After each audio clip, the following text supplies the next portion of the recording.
Right, we've just observed a HGV broken down in the running lane there. On the ground, a team of traffic officers tries to clear anything that might add to the congestion. Whiskey Lima 22. 22, this HGV's suffered an offside rear flat, unable to move it. When things go wrong, the control centre must decide how best to keep the traffic moving. It's going to cause a bit of congestion, especially this time of the day. Probably looking at 7,000 vehicles in 3 lanes trying to get past it. Yeah, Rob, if we need a lane 1, facilitate this tyre change, are you happy for us to put it on? They're asking for a line 1 closure to help getting the HGV moving again. Yeah, not at this point in time. Obviously, we've got severely heavy traffic flow, we've got congestion back to like junction 4, so no, not at the time being ever. Yeah, no problems, thank you. Just to get one HGV moving would affect hundreds, if not thousands of people, so I can't justify putting a line 1 on for them. It means he's going to have to wait until probably 7 p.m. till the congestion has reduced to an amount where I'm happy for it to go on. Someone's not happy, either the crew or the driver or somebody, but my aim is just to keep the majority moving on the road.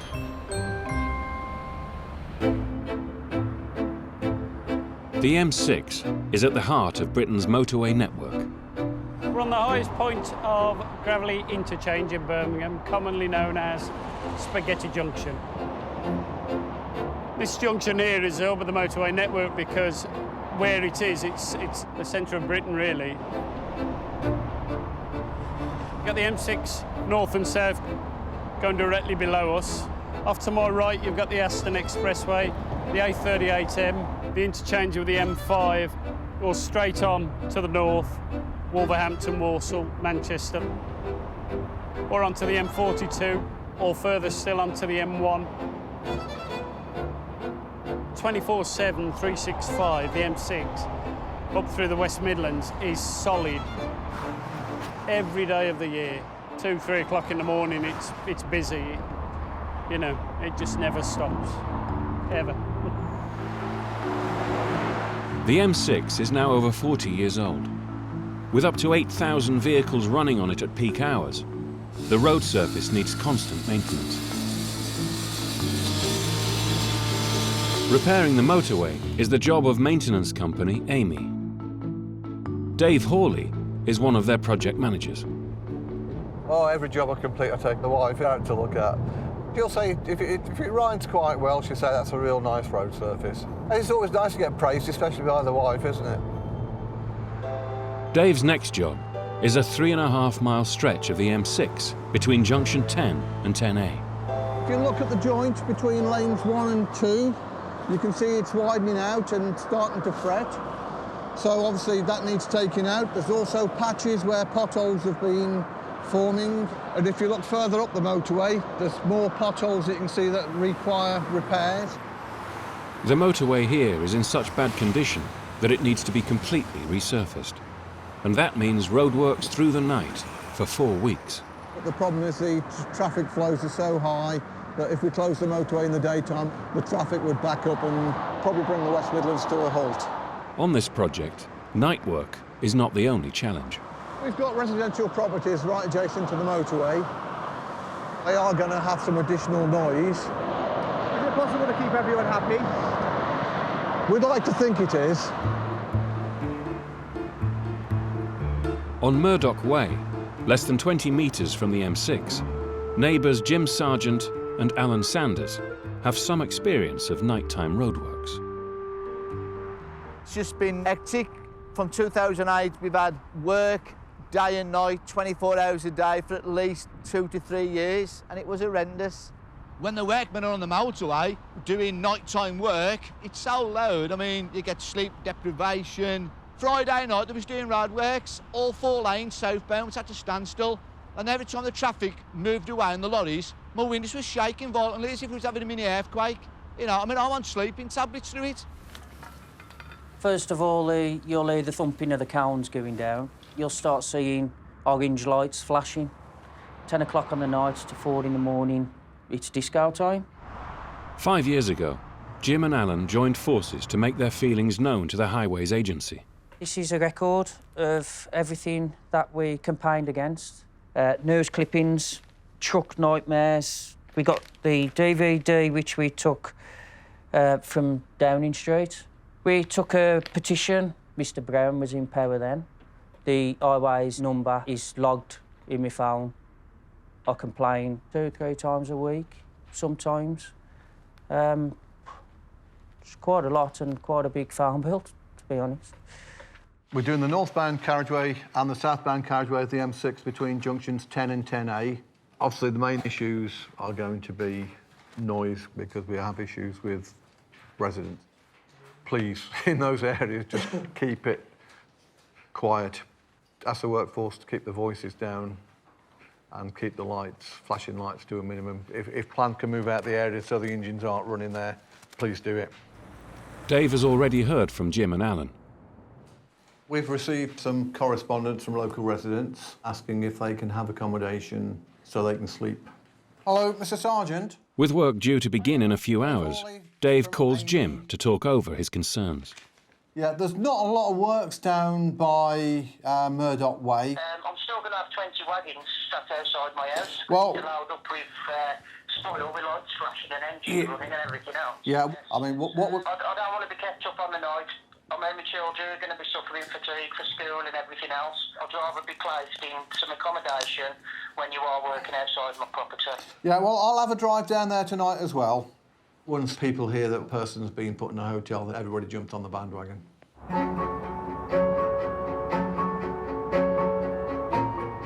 The Birmingham section of the M6 was built in the early 1970s.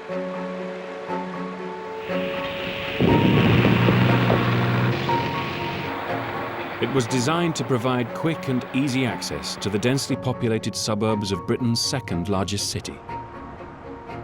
But this access came at a price. Imagine living here. It'd be horrible, wouldn't it? Eh? Absolutely horrible. The whole noise as well, the whole thing bounces. Obviously you can feel it bouncing. Yeah. A constant racket. That's dreadful, isn't it? Hello? Somebody got the washing out there. How brave's that? The M6 was built straight through miles of urban housing, leaving thousands of people living right next to one of the busiest motorways in Europe. The reason I've got the curtains up there is so that we're just not looking out onto the motorway. Other than that, we'd be viewing it all the time. You know, and it's a bit of a nightmare as it is without being viewed. Mr. and Mrs. Croak were already living here when the motorway was built. We didn't even know anything about it. As individuals, they never consulted us. There was nothing you could do about it, actually, because it was government policy, so consequently you had put your mind to it that it wasn't going to interfere with you too much. You wanted me to go to Australia, I wouldn't go. She'd miss her mum.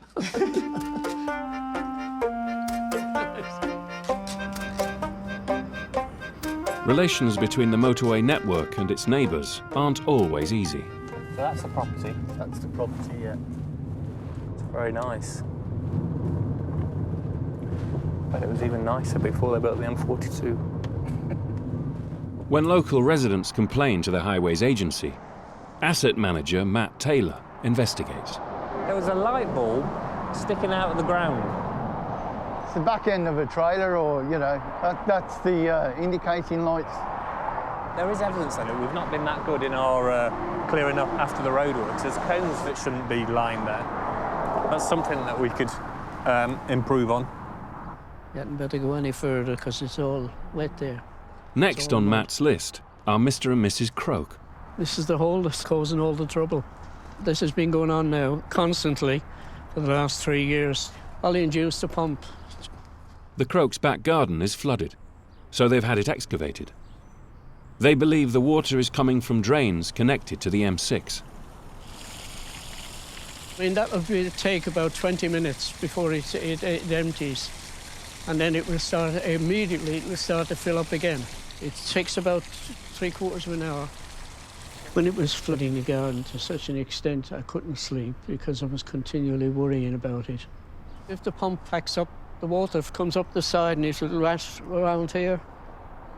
I want them to come and sort it and rectify it. And rectify and put our garden back how it should be, because it was a nice, relaxing place to be.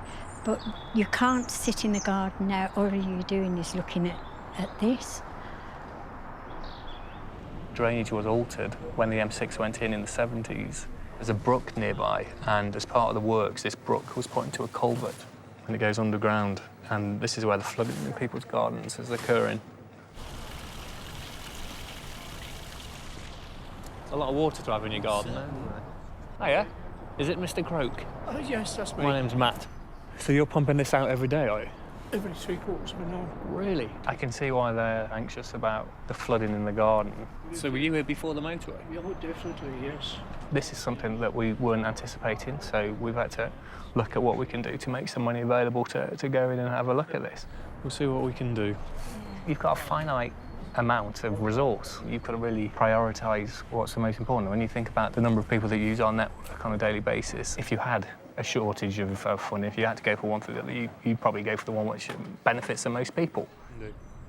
The logical first step is to understand the problem. When we know what the problem is, we can then work on the solution. All right, we'll be in touch. It's not just budgets that are under pressure. The high volume of traffic on the motorway puts stress on every aspect of the network.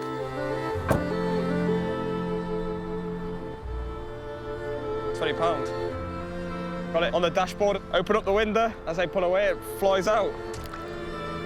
There you go, some more money there, look. Not a bad way to start the day, finding 25 quid. On the M5, you'll find your money.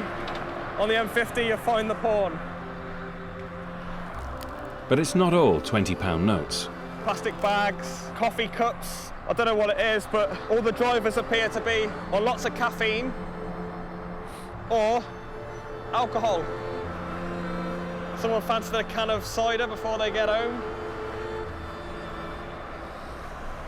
The worst part is when you find the bottles of driver-tizer, which is the truck drivers mainly. They piss in a bottle and chuck it over the fence for us to pick up.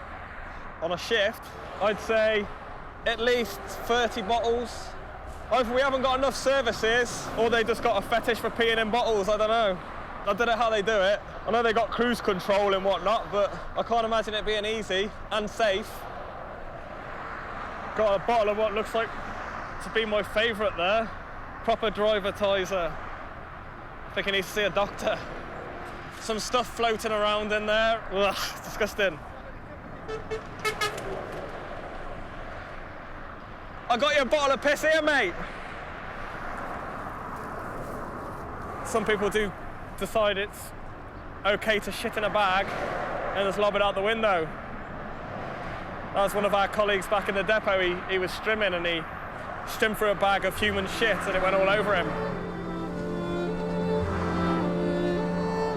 If we were to do it properly, all the way down and get every bit of rubbish, even with a full team of 8 blokes, you'd be lucky to do a K a day. It'd take forever. You'll start, and by the time you've done a few K, you need to start again to get the stuff that's been chucked out the next day.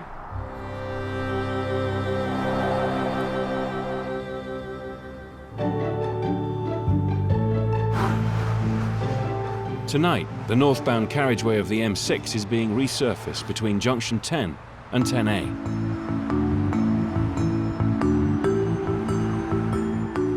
For the safety of the workmen, the entire carriageway must be closed before work can begin. Nobody likes us closing the roads off, because where we close it off, they don't actually see where the work's going on. So because they can't see where the work's going on, they think it's all a waste of time. So we're probably the lowlifes of the job.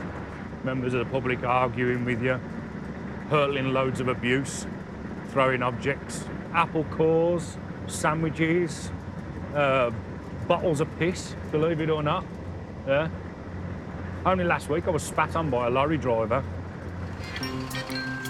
The first job is to put up signs warning motorists that the road ahead is closed. But the motorway is still running at full speed, and there is only one way across.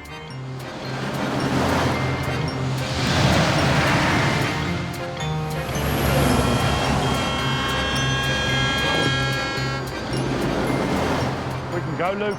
Yeah.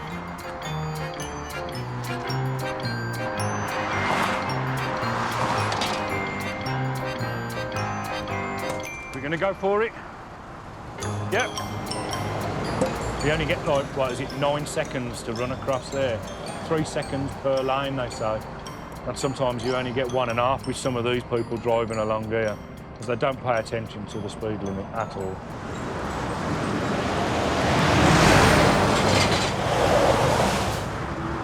I got hit about 4 or 5 years ago. Car came down, went into the back of the cushion. Another car came down, fishing its way through, came down the rib line, caught me, and hit me about 15 feet in the air. Shattered my L2 in my back in 3 places. What goes through your head before you run across? I love you, Mum.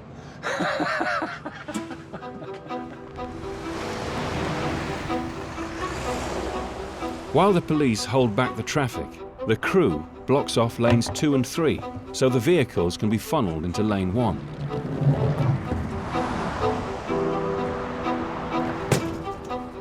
As soon as the cones are out, the police release the traffic. To keep the vehicles in lane 1, the crew drops a row of cones.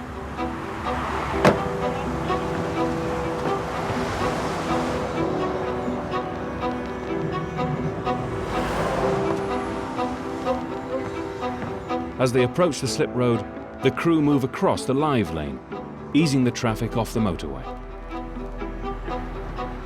They all know that it's going to be closed, so they'll just try and squeeze through any little gap that they can. It doesn't matter how small the gap is, they will try. And this is where it gets dangerous. Oh, look.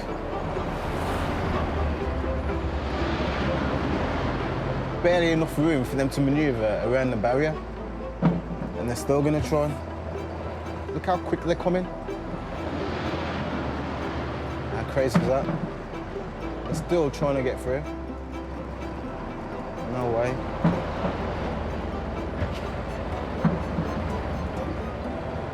Jesus. I'm glad you experienced that. There's not a lot of people experience something like that, and it is ridiculous, but that's the life of traffic management. But life's not all bad for the traffic management crew. Have you ever laid down on the M6? I have. And I've played football on the M25. There aren't many people that can say that they've done that. Closure's on. That's it. Fag break. It's 11 p.m, and work on the resurfacing project is about to begin. Dave Hawley's come to Murdoch Way to try and reassure local residents about the noise levels.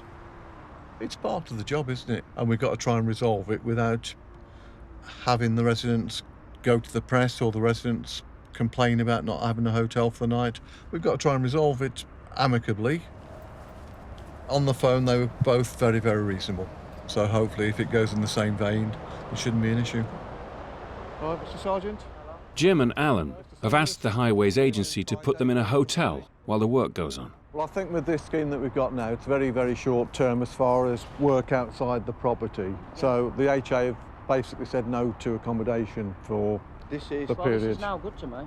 Yeah. That's now good to me. It's just for tonight. Can I have everyone's attention, please? Tonight, the resurfacing crew are working a few hundred metres from Jim's house. Try and keep minimal noise down as possible. It is a sensitive area due to the residents. We've spoken to everybody and asked them to be very courteous, cut down the noise, lights to a minimum, vehicles in the area to a minimum. We've informed everybody that we've tried to reduce the noise for you. If I come outside your house and start a tool-up 20 metres away from your house, you're going to be outside to me saying, what the hell's going on here? Right, now I'm exactly the same. I've got to pay tax.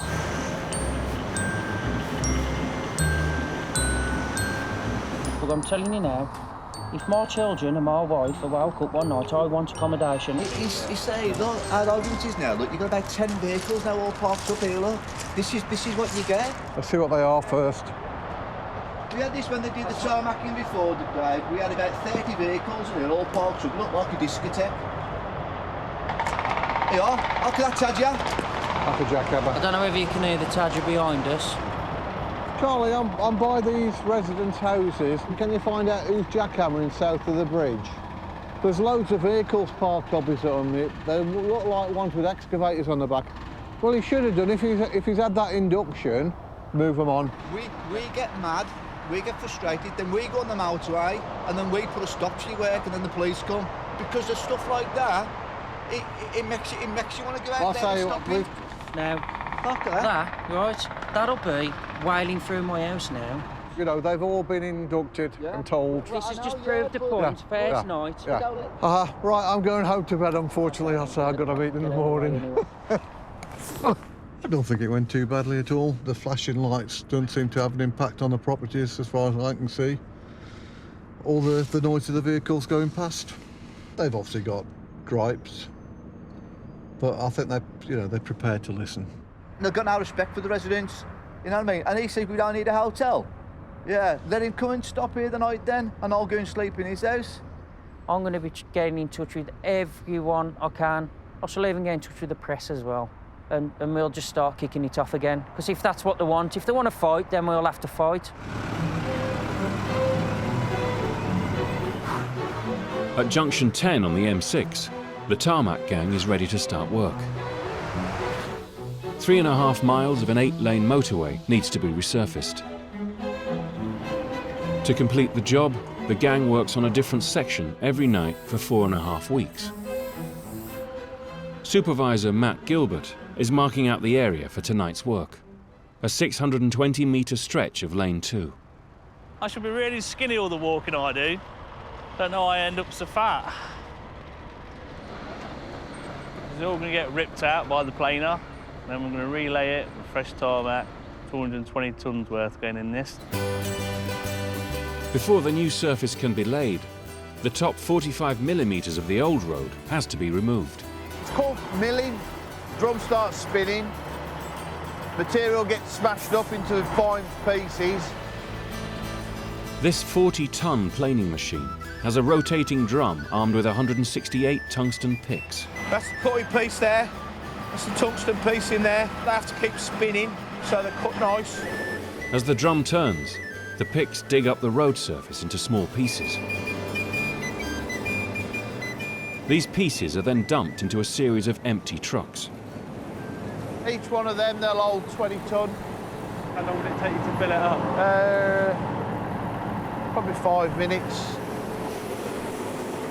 Once the old road has been torn up, the tarmackers can get to work. Oh, this should last 10, 15 years easily. Try to do it well so it lasts a long time. So we don't have to come back again. Fresh tarmac arrives at a temperature of up to 180 degrees centigrade. The paver spreads the tarmac across the width of the road, whilst the driver controls the flow of the material to ensure it's evenly spread. I take pride in it. I like to think that we wouldn't be here if we didn't do a good job. I'm the gaffer of the squad that makes the hot hash stout. Well, we laid it in the hollows and we laid it in the flat, and it doesn't last forever, sure I swear I laid me hat.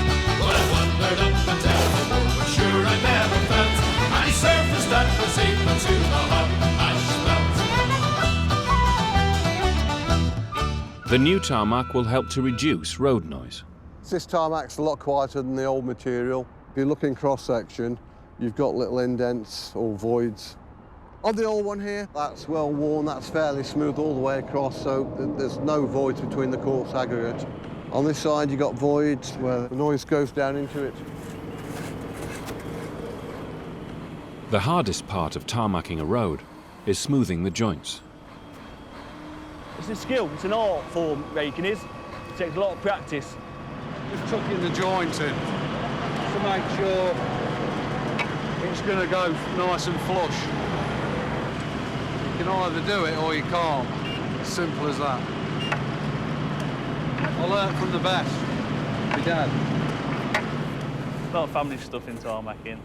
3 of my brothers, 2 in this gang that are here tonight and 1 in a different gang.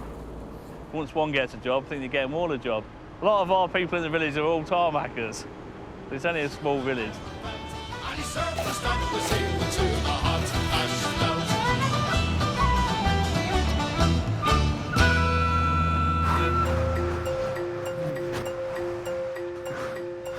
The motorway never sleeps. Just as the daytime traffic is winding down, a new nighttime rush hour begins.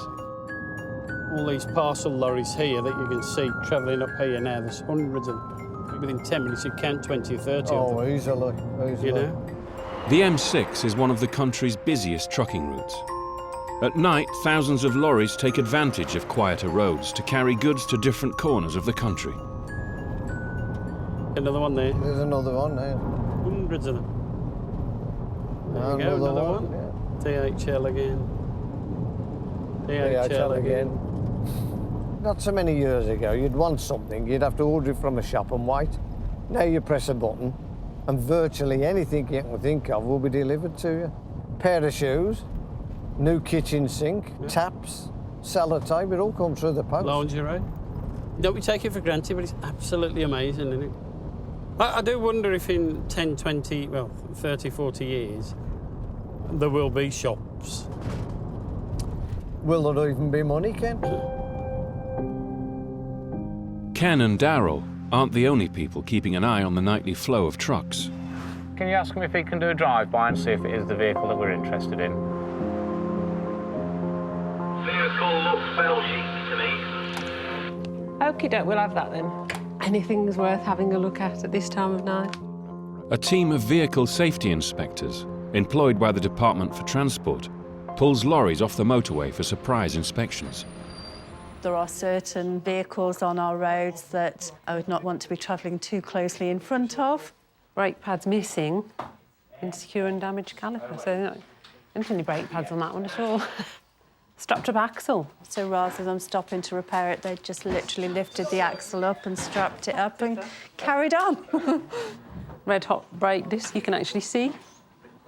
It literally is glowing red. Ready to go on fire. Inspector Dave Tinsley has found a French lorry with a brake problem. The indications on the dash tell me there's an EBS fault. It's the primary braking system of this vehicle. And that's in red. On the dash, clear, plain to see. His intention would be to go home, probably have it looked at when he gets there. Unfortunately, he's not going to get that far now. For the braking problem, is £100 fixed penalty. Visa card or a MasterCard? The M6 carries trucks from all over Europe. There's not many places that they don't come from. Right, so we've got Hungary here, Germany, a lot of Germans, Czech Republic, Poland, Spain and Portugal, we get a lot from there. Fresh produce, your lettuces, your oranges, apples, fruit. The team isn't just looking for mechanical faults.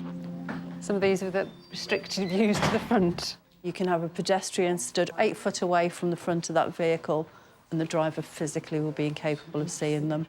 There's another view to the front. If your kids are crossing over at a school crossing or, you know, God forbid, and you've got one of them waiting to cross, you know, that crossing. Just in the car, and he's drove past him and he's physically seen that the laptop's open and that it's shining, so it's obviously turned on the dashboard. OK, you speak English? OK. The reason you are being brought in here is because the laptop is open. It's on the dashboard, and you can see it, and your driver can see it, because I can see it from here. What film is it that's on there? What's the film called? 1970s, a serial, you know. Oh, a serial. Before you leave here, that will be removed, and there will be a penalty. It's one of my favourites, to be honest with you, a laptop, because I consider it to be very dangerous. I think I can multitask, I'm very good at it, I think, but I couldn't drive this and watch a film at the same time. Somehow he's got this far doing it. First time, you know, this. It doesn't matter, it's very dangerous. Yeah. And it's not just, this is European law. This isn't UK law. European law, this is. All over Europe, France, Belgium, Italy, Spain, all the same. No laptop, no film. Everyone who works on the motorway must take their turn on the night shift.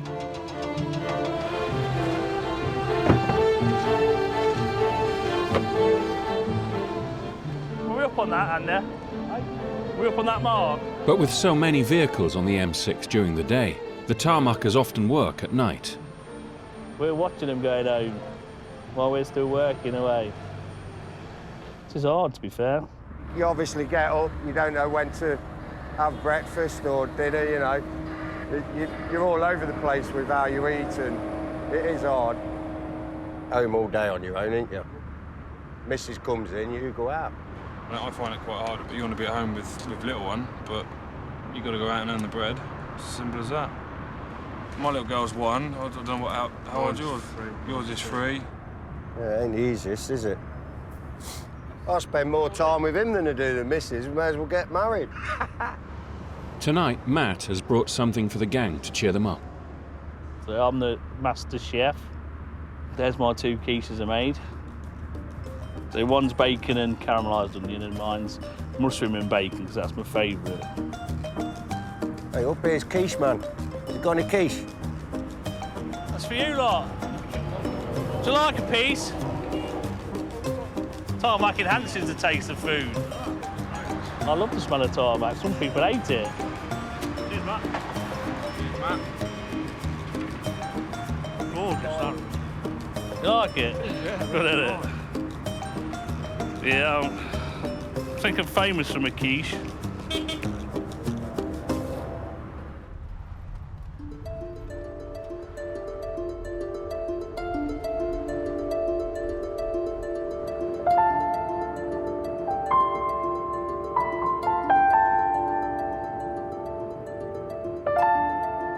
For the last 3 years, the Croaks back garden has been flooded.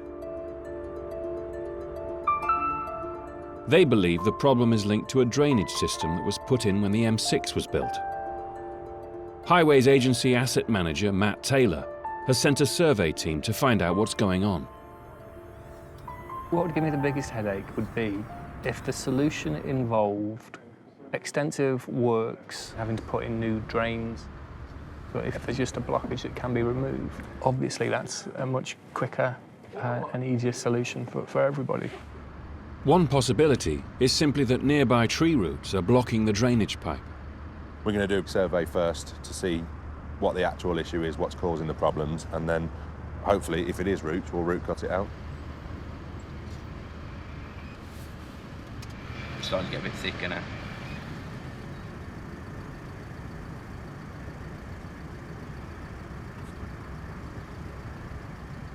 There you go. I don't think it'll get much further than that. Looking at the root ingress that we've got upstream, we'll need to root cut out wherever it goes and try and get that water flowing. They're sending this jet through to try and bring all of the roots out into the chamber, and then they'll be sucked away. We're also getting rid of all the silt in there. 48 years, they've never had a problem until that was built. The Croaks local councillor, Councillor Dring, has come to make sure the survey team understands what they're dealing with. See, yeah. You say the water's this high in the summer as well? Yeah, it just keeps filling up. Yeah, there's a bit of silt in there, but not enough to really be causing that much of a problem. I'm not an engineer. The common sense tells me there is something radically wrong. Oh, yeah, yeah. And it's got to be sorted. Mm-hmm. You know, we've got a duty of care to the Croaks. Yeah, you know, there's some roots in that run, but I can't see how it's going to be causing that much of a problem. What we've seen in here, this chamber's flowing fine. So if the issue was downstream of here, I'd expect this chamber to have a water level in it, which it doesn't. So I would assume that the issue is this way, going into the gardens. I think there's a collapsed pipe in the back garden. It's having a big impact on them, and they want to try and move eventually, but they can't until this blight has been sorted out. And it is a blight on the property. Now, would you buy a house with this in the bottom of your garden? I declare this roadway open. The Birmingham section of the M6 opened in 1972.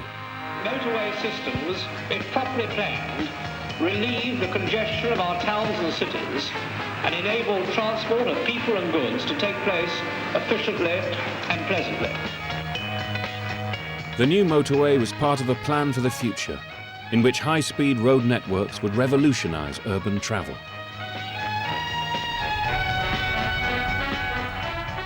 Cars are sold on freedom, and that's what they still sell them on. You look at the amount of adverts, you'll see cars winding around mountain roads, and you never see another car, do you? The ads all portray this wonderful, way, here we go, big smiles on the faces. Then you look across there, I can't see anybody smiling across there. They're all fed up. Today, there are 5 times more vehicles on the motorway than there were when it opened.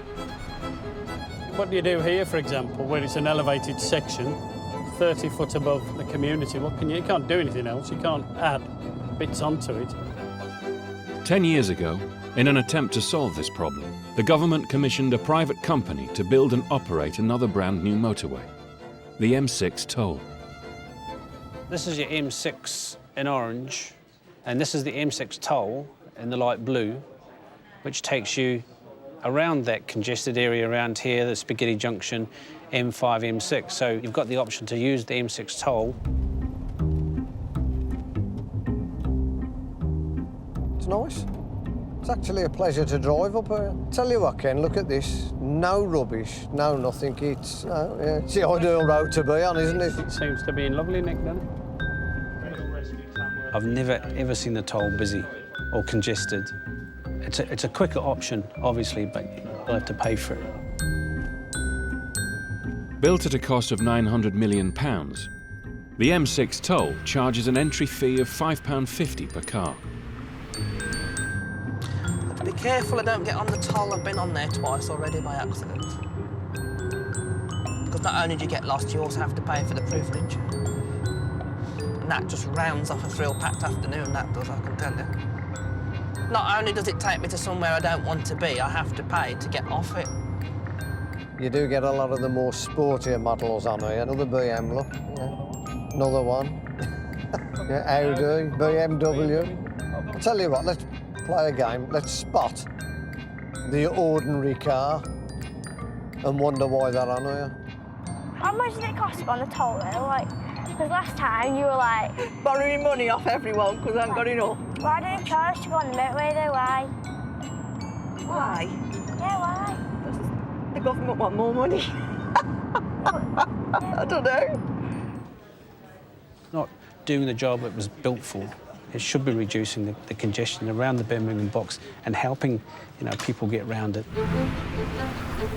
With M6 congestion still on the rise, the Highways Agency has come up with a radical new solution. They've called it Smart Motorway. Smart Motorway now, isn't it? Keep changing the name of it. Don't know why. Managed motorways. Now they've renamed it to Smart Motorways because it sounds better than managed motorways, I think. BBMM. What's that stand for? Birmingham Box Managed Motorway. At busy times, the Highways Agency will increase the capacity of the road by opening the hard shoulder as a live lane. Each lane's got a signal above it. If it's showing a speed limit on it, then you can use that lane underneath that sign. But if it's not showing anything, you can only use the 3 lanes that you're available to use at 70 miles an hour. The hard shoulder will then stay as the hard shoulder. It's going to ease congestion. If you've got 4 lanes running instead of 3, it's going to ease congestion. That's just a fact. When all 4 lanes are running, the hard shoulder will be replaced by a series of pull-ins for vehicles that break down. I do like an hard shoulder. I just think if anything happens to my car and I've got to stop for any reason, that bit there, it's like in my mind that I need. I've got somewhere to go over to. A massive programme of roadworks is underway to convert the Birmingham section of the M6 into a smart motorway. There's always something going on. It never ever seems to finish. But the bottlenecks are the actual roadworks now, which are never ending. During these works, the hard shoulder is blocked off. So in many places, drivers are already adjusting to life without it. Oh, what's going on? What's that noise? What is that noise? Is that my car? Yeah, I think it is. It is? I'm going to have to pull in. Oh no, where am I going? See, where's me? Oh, I feel sick. Oh no. Oh, I do. Oh God. Help. I think my tyre's blown. Oh God. Please. Ah! Oh, God. I'm going to cause a pile-up. Yeah, I've got them on, haven't I? Where are they? You worry me. Oh, God. I feel sick. I just knew this was going to happen. The problem is people aren't educated enough with it. If you don't use it regular, you're not going to fully understand it. Don't. I'm going to have to, Paige. I'm panicking. No, Luke, I haven't got far go as long as I'm just off there. Oh, Lord. No. Come past me. Come past me. Please come past me. Oh, you silly lady, I've got my hazards on. I'm nearly off now. Don't you worry. I'm going to tweet this. Oh, thanks, Paige. I'm going to tweet it. You're that worried? Feel better now. Yeah. I have just rang someone, but they said they'd be an hour. It's all right, it's free recovery. If you just want to come to the side, yeah? Yeah? The free recovery man's just here, moving me off the motorway. I could have just moved over to the hard shoulder and I'd have felt a lot better. But because I got nowhere to move, I got no manoeuvring, it was 3 lanes and that was it. So, really, we need an hard shoulder. But work on Smart Motorway is in full swing. At junction 6, the cones are coming off, ready to open the next section for the first time. "10 miles away, at junction 10, Dave Hawley has been trying hard to keep local residents happy while his team resurfaces the M6. He's had some bad news. Anger as late night noise from M6 works. The locals have been complaining of booming noise and flashing lights from lorries from workmen resurfacing the carriageway. There is some noise, but I wouldn't class it as being booming or horrendous. Well, obviously, we don't want bad publicity. I've tried to explain to the people, the residents, what we're doing, what mitigation measures we're taking. And I can't do any more than that. Yeah, I'm disappointed with the article. For 2 weeks, the works have been taking place along a 3.5-mile stretch of the M6. But for 5 nights, they will be right outside the residents' houses. So Dave has hired an independent noise expert to find out how loud they really are. What we're looking to do is monitor the noise over a sensitive time, which is the evening, and comparing the noise of the evening traffic with the noise that would be generated when they're laying the new road surface.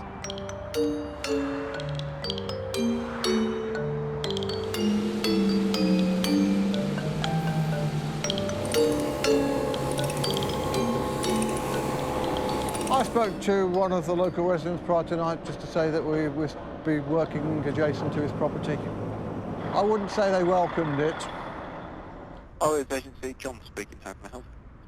Hello, John. My name's Mr. Sargent. I've got a complaint.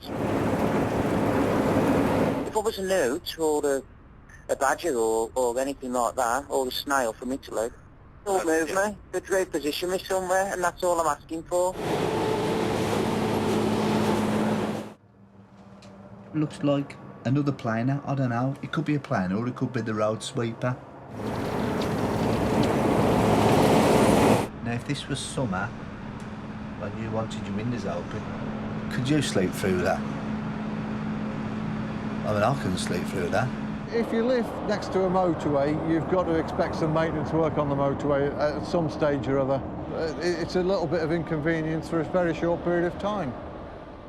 I've been with enough people whose lives have been wrecked by noise. Sometimes it's not the continuous noise, it's the sudden changes in noise that affect people. He's stopped work at the moment. He's out there and then he started up. It's like a U-boat. It's like a war game. He's gone in silent mode and they're just lying in wait. They're waiting quietly for me to make my next move. I don't understand. What move could you make, Alan?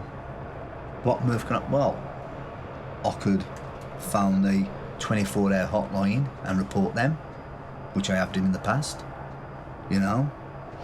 or I'll just leave it till in the morning, and then I'll phone my MP, and then I'll get him to sort it out for me. It can feel to some people like a torture. It's awful. They just can't get away from it. You can't escape the noise. That's the problem. It's ain't nice. It's ain't good for your health. It makes you depressed, gets you stressed and everything.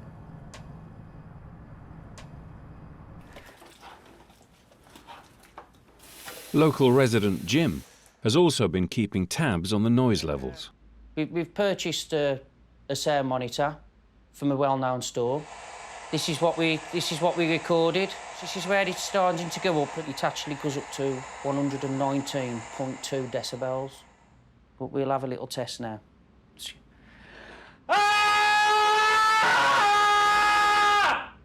That's 102.3 decibels.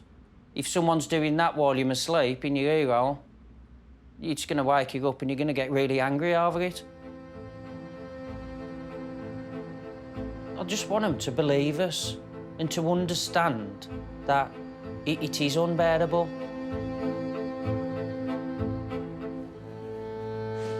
Dave has had the results back from his own noise monitoring.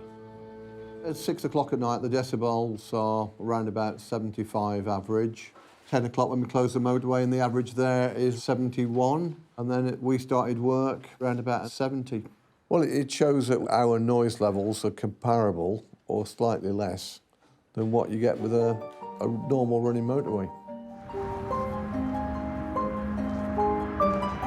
You've got to get that algae off. Mr. and Mrs. Croak are waiting to find out what the Highways Agency plans to do about their flooded garden. It's awful slimy today, isn't it? I worry about him getting too near to the edge because he did go in the one time. Their local councillor has been in touch with asset manager Matt Taylor. I'm concerned at how pathetically slow you have been in dealing with the problems at Mr. and Mrs. Croak. There is a substantial failure of the drains underneath all of the gardens. The solution is going to be quite a large job. Fixing the collapsed pipe will cost £43,000. It will just have to go into competition with all the other schemes that we've got for funding. The pressures on us are that we've got to provide a network that's safe, that's free-flowing, and that can facilitate growth. And that's why a scheme like this is going to be a little bit difficult, because it doesn't really tick any of those boxes. Matt now has to call the councillor and let her know where things stand. Giving you a call to give you an update about what's been going on with Mr. and Mrs. Croak. Now, there's a number of things that could have happened to that to cause it to have blocked. The worst case scenario would be that it's collapsed. So Mr. Croak's just paying the penalty of what's happened further along. Yeah. Timescale, that's what's important to me. Yeah. What I'm looking for now is action. That's what I've got to try and get it through. I've got to promote it against other schemes and make sure that this comes out as one of the priorities. Why should it go forward in a pool when it's a standalone case? I'm going to explore various ways of getting it funded.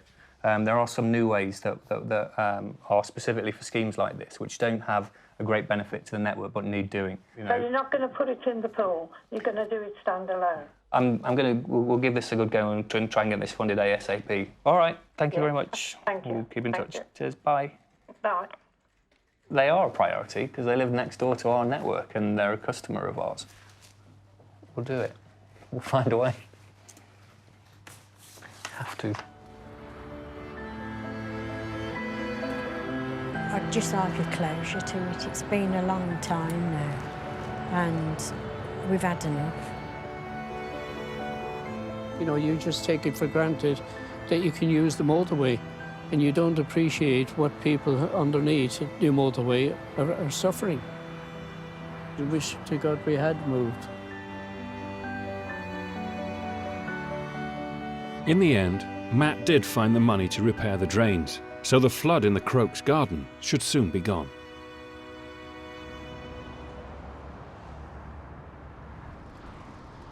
At junction 10, the new road surface is finished. All that's left is for the tarmac technician to make sure the work is up to scratch. This test has to be done at a walking speed. This is a 3-metre rolling straight edge. And if there's any irregularities in the road, the centre wheel will pick it up. It's got to be a nice smooth surface for the driver. It's a nice smooth surface for them. It's a nice drive. If, you know, bouncing up and down on a road, it's not a nice experience.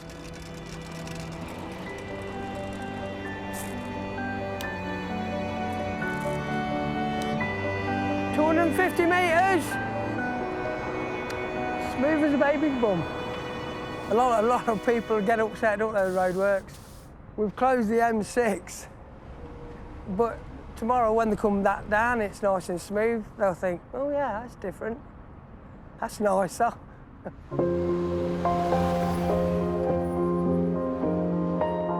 It's time for Dave Hawley to try out the new, quieter road surface. Just coming up to the new road surface any minute now. Just coming up to it now.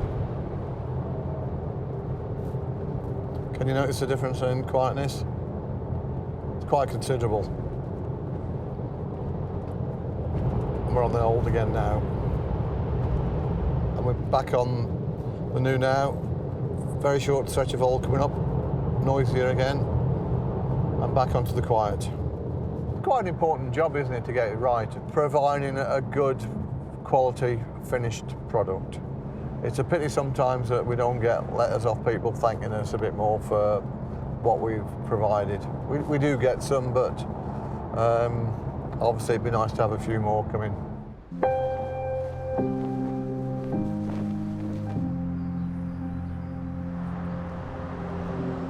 What do you think of that tarmac down there? That's I meant no difference. No. The 5 weeks that the work's here turned our lives upside down again. They've done a good job, don't get me wrong, for the drivers. Would it be fair to say it's become a bit of an obsession for you? Yeah. It's, I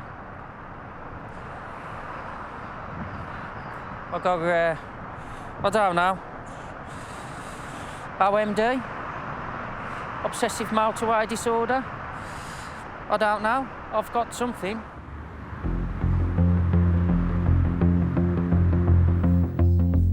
On the M6, a new section of Smart Motorway is ready to be opened. You do get a good response when it opens, because you could see the actual difference between the congestion. It was non-existent. They will now change and you'll get 4 speeds across the actual carriageway, showing members of the public in, and they can use the hard shoulder. Right, Drew, as soon as you're ready. Yep, we'll start opening them up. Echo 22, go ahead of her. Yeah, good day, mate. Yeah, I'm all yours, mate. It's showing on road now. All the links through the junction are showing 60s now. We're open. 6 to 7. 4 lanes running. There we go. We've actually got 4 lane running. So what I'll do now is I'll get over there and we'll see if anybody follows us. Shall we do it? Yeah, because there's no one on it yet. 60 mile an hour. There you go. This is momentous. Yeah, We're the HGV. HGV's seen us in lane 1 and he's gone straight onto it as well. Bang. And I would imagine that's our first customer. I think it's sort of major areas, major built-up areas. This is the future of the motorway.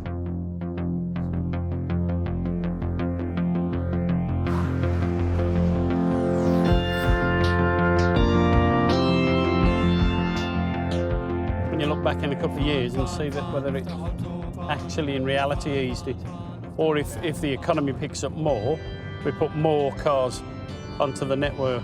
You're back to 4 lanes of standing traffic instead of 3. A lot of it is elevated. There's just no scope to widen it again unless you build another one alongside it. But who's going to want that? Who's going to put up with it? And who could afford that?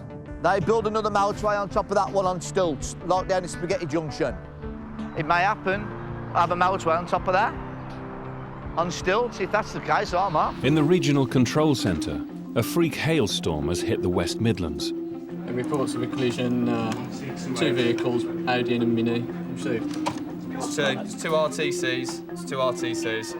There's 2 cars in lane 3, and there's 4 on the hard shoulder. Every year there are more than 250,000 road traffic collisions, also known as RTCs, on Britain's major roads. The driver said there's no injury. His wife is pregnant and I've got a small child. Oh, Can you get an ambulance? Here's the rain, marvellous. I said it was hailstorm, didn't it? It's all a bit mad. It's reported as a non-injury RTC. However, because the lady's obviously heavily pregnant, my colleague that arrived first on scene has called the ambulance purely as a precaution. If you look, see where the tyres have gone, we skidded in lane 1 just by where the ambulance is. Tyre treads have actually come up to the barrier here. It's obviously hit the side, and that's what's caused it to roll, causing the damage, as you can see from here. Honestly, all this weather has actually occurred in 5 minutes. Obviously, this is the Great British weather, but unfortunately, it is very, very slippy underfoot. But as you can see, people are still driving above the speed limit. Planning for the effects of winter weather on Britain's roads is one of the key jobs of the Highways Agency. Weather chaos, snow and Arctic winds bring large parts of Britain to a standstill. Thousands of motorists are stuck in their cars, roads and trains are badly disrupted. On the 31st of January 2003, a weather event known as White Friday changed everything. Heavy snowstorms trapped drivers on the M11 for 18 hours, forcing them to sleep in their cars. There's been people, elderly people and children and possibly babies stuck on the roads around here since 4 o'clock yesterday afternoon, which I find in the 21st century quite unbelievable. Well, I'd like to start, if I may, by apologising to those people that have had to put up with these atrocious conditions, stuck in vehicles for hours on end. That is just not good enough. I am not prepared to let this sort of situation happen again.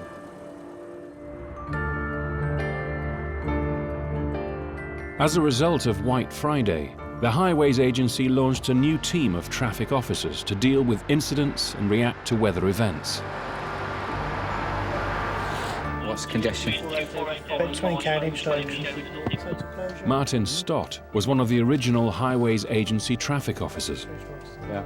He knows only too well what is at stake when winter preparation goes wrong. There was a lot of criticism, especially in Parliament, for what was thought to be catastrophic failings of the Highways Agency at the time.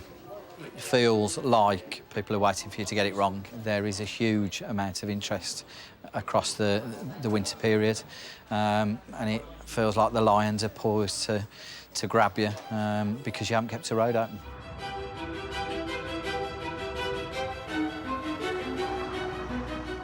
This winter began on a Wednesday in November with a message from the roads minister, the man in charge of our motorways. It's that time of year again. We're about to be braced with a big winter coming up, aren't we? Yes, well, I gave evidence to the Transport Select Committee 3 or 4 weeks ago on winter resilience, and I assured them that we had plenty of gritters, that we had plenty of salt. We have better than ever forecasting in terms of when it's going to be cold, and therefore I think we're in a better position than we've ever been before to take on the elements when we have bad weather, which I'm sure we will have this winter. The media's prediction. They don't always get it right, shall we say. I mean, here's, for instance, the Daily Express, look. Siberian snow to hit Britain. This was forecast for this week, according to this. So, there you go. I don't see no snow out there. Not much snow out there at all, is it really? Winter maintenance manager Mark Jones is in charge of deploying the gritters. Gritting is a chance for some overtime for the maintenance teams, earning a standby fee whether they grit or not. They stay in the luxury of their home with their feet up, getting £20, sipping cups of teas, waiting for the weather, as you can see. A lot of times during the winter, it's lovely and sunny, so they just get all this money in their back pocket, stock it all up. He's on standby. We don't know what he does, but he's always standing by. See, can't even answer that one because he knows it's the truth. Keeping the M6 and surrounding motorways safe in winter falls to severe weather manager Richard Hancock's. In winter, whenever we travel anywhere, we have to play games, obviously, like all families do. Our games tend to be around spotting things, and sadly, whenever I'm doing it, it's spot the salt barn, spot the weather station, spot the gritter. Daddy gets very, very boring. This country is full of individuals who get very, very excited by the weather when we get the weather wrong. They love it. Oh, we're going to get snow. Nothing comes. Oh, you said snow. We didn't see a flake. We get that all the time. We have to err on the side of caution, and then we get moaned at because we got it wrong. And equally, we get moaned at because we'll say it's not going to be very severe, the weather's going to be fine, and all of a sudden the snow arrives and causes a little bit of chaos. The Highways Agency in the West Midlands invests an average of £1.2 million in 35,000 tonnes of salt during the winter. It's chalk and cheese, unfortunately. People often say if you didn't spend £1 million on that, you could have improved this roundabout here, which is chaotic at peak hours. It doesn't work like that. I can't see a time at the moment when this country will not want to protect the motorway and trunk road network from ice and snow. The salt in my hand at the moment is probably more or less what we'll be putting on a metre squared of the motorway network in the West Midlands. And arguably, if that wasn't there and ice formed and somebody died as a result of that, that salt probably cost us about 10 pence, say, in round figures. That's a very shrewd minor investment. It's my little den, this is. Quite messy at the moment. It's usually quite neat, isn't it, Tina? Are you an organised man? I would like to think I am organised, yes. But I think you've caught me on a bad day. Hello, Peter. Sound like you're echoing you in the bath. Oh, why can I hear bubbles? With road surface temperatures due to drop below freezing tonight, Mark deploys his gritting troops. All right then, mate. I've got to go, mate. I know you like talking and all that, but I've got things to do. All right then, mate. OK, yeah, you enjoy yourself too. Ciao. I don't know what all the moaning's about. They all moan about when they go out gritting, but it's really very therapeutic. Therapeutic going out there, spreading a bit of salt and put a bit of music on. Don't see what the problem is, really.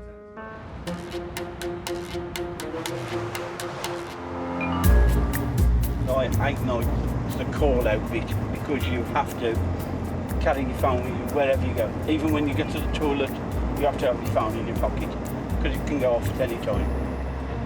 On the front line of winter maintenance is gritter Pete.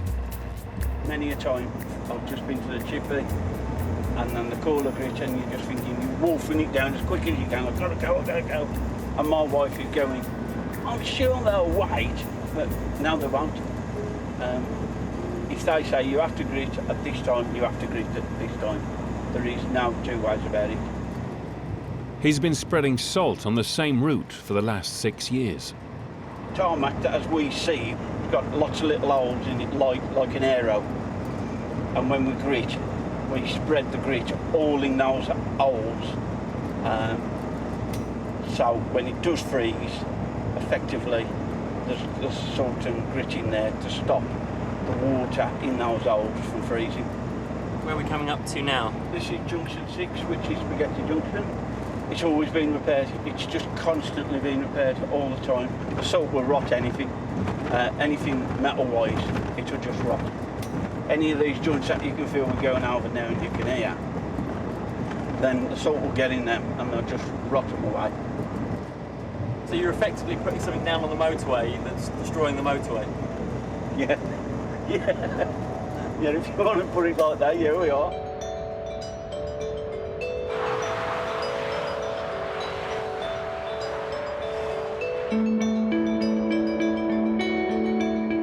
With its sprawling concrete arteries towering over a network of canals, rivers and railways, Spaghetti Junction is the largest and most complex interchange in Europe. It's like a cathedral with the columns holding the beams up. It's holding a lot of concrete up. It's like a big jigsaw, really, isn't it?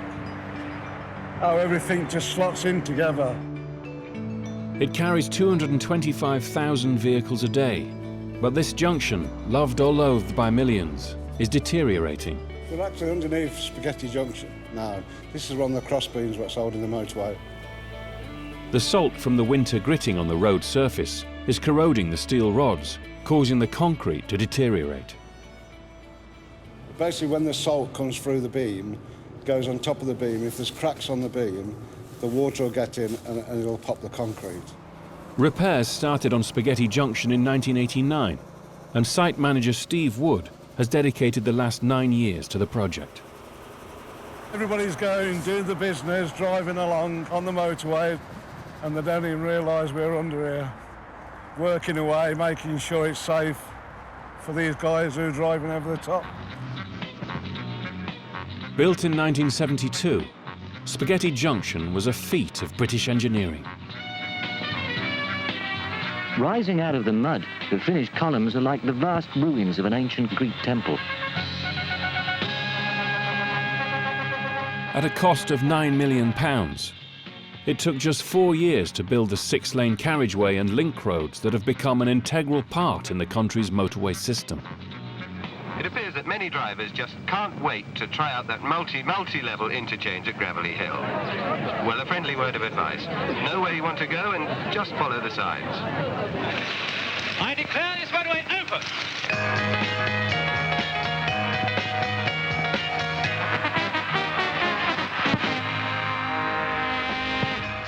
In this hidden world of rabbit warrens of scaffolding, Steve and his team are at the cutting edge of motorway repairs as they replace rusting steel and aging concrete.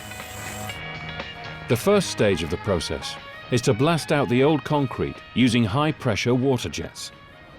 This is rubber, and the trousers underneath made of Kevlar. You know the body armour? That's what they use it for. The Kevlar is used in combat because of bulletproof.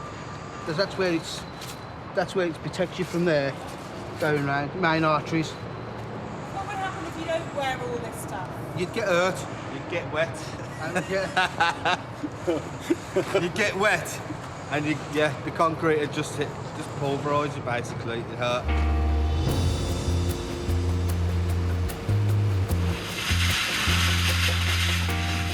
At £32,000 per square inch of pressure, the water cuts through the concrete like a knife through butter. Once the old concrete is blasted out, any rusted steel rods are replaced. The next step is to fill the gaps with new concrete. There's issues like this in Japan, and they're looking at ideas in Japan, what we do here in Birmingham. Do they speak English or do you speak Japanese? They spoke English. I can't speak Japanese. Finally, a network of cables are installed that constantly send electric currents into the steel, ensuring Spaghetti Junction endures decades of winter salting.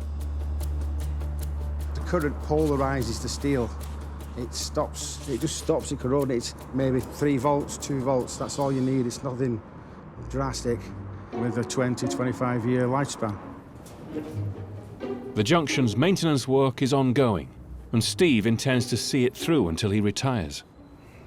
People say it's just a job, but it's not. I'm passionate about working under Spaghetti because I just feel as if I've done my part, my little bit towards keeping it up and built. Are you proud? Yeah, I'm proud of, very proud of it.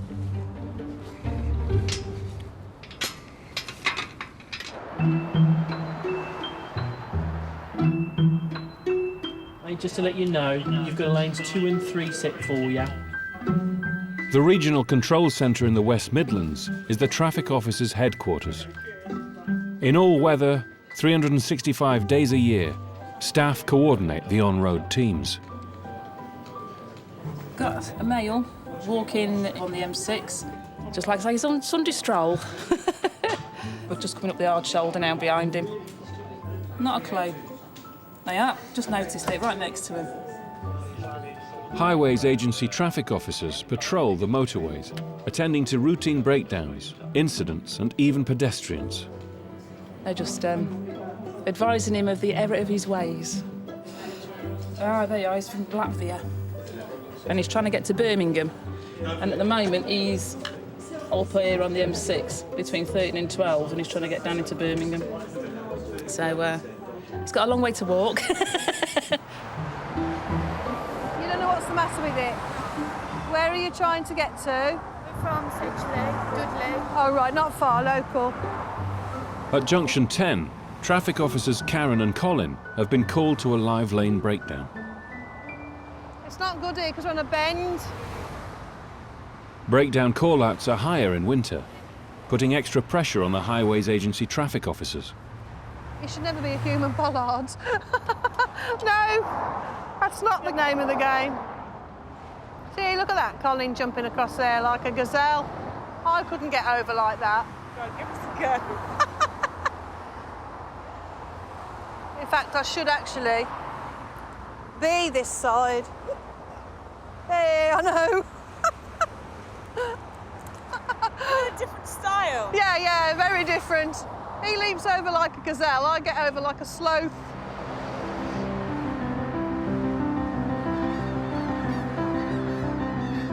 Oh, this is lovely. Absolutely lovely. Karen and Colin are two of the longest-serving traffic officers and have over 60 years driving experience between them. I think driving as a whole was a pleasure at one time, initially. I can remember as a young man, when I first started driving, it was a pleasure to go out. I purposely went out just to have a drive. Times have changed.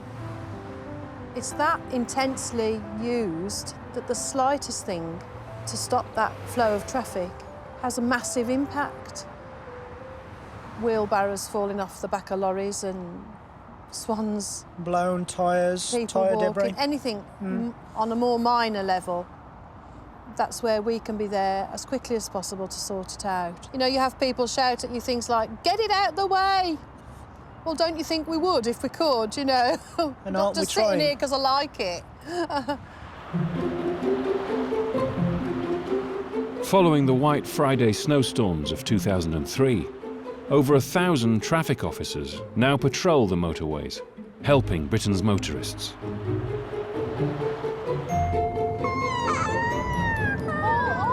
Seb, I think he's a quiet crocodile. Oh, Sebby, I can see red flashy lights in front. Oh, Sebby, there are some flashing lights coming up on the motorway. I think it's the police. Is it the police? I don't know. I don't know what they do. What does a traffic officer do?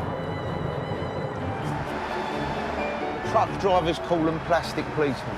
Fully aware of them. You often see them sitting on their perch on the side of the motorway, ready to come on if they see if there's an accident. They're normally the first ones to get to it. They look like police cars because they've got the like the high-vis stickers on, haven't they? And then when you get closer, I just think, they're not the police. So what does that mean then? Drive faster. You see it in the press, certain people like to run a stand. TV presenters. Jeremy Clarkson runs a stand a lot. Says we're wombles. I think he got some image in his mind that we picked up litter. Good old Jeremy Clarkson. He's made a mockery of us in his shows, blowing up mock Hato cars.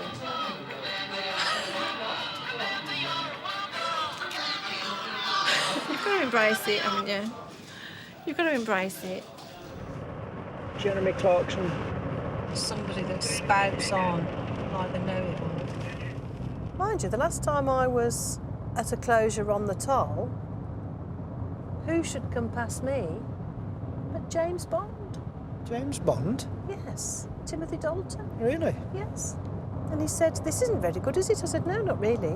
Which way are you going? North or south? It's my claim to fame.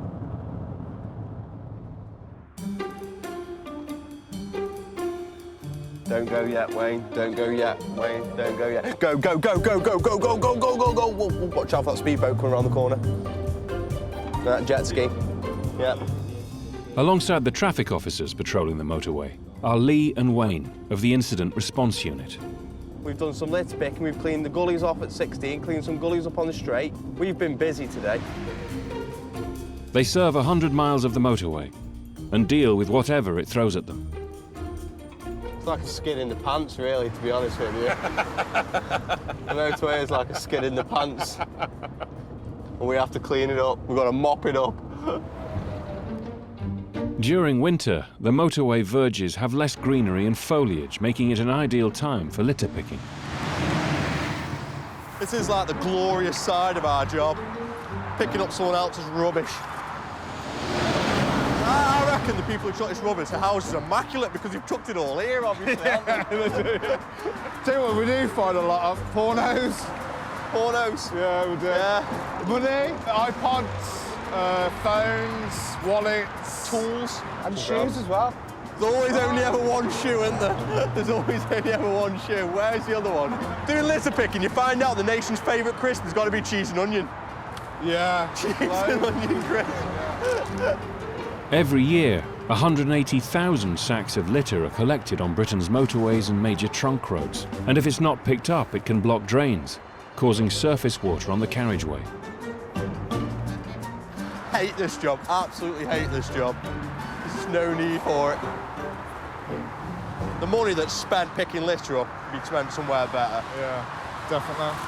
But doing a job like this, and when it's done and completed, it's the satisfaction of, like, it's all neat and tidy till, like, tomorrow, when it's going to be like this again. We're nearly there, Wayne. Look at here. Fresh cooked chicken. Nice.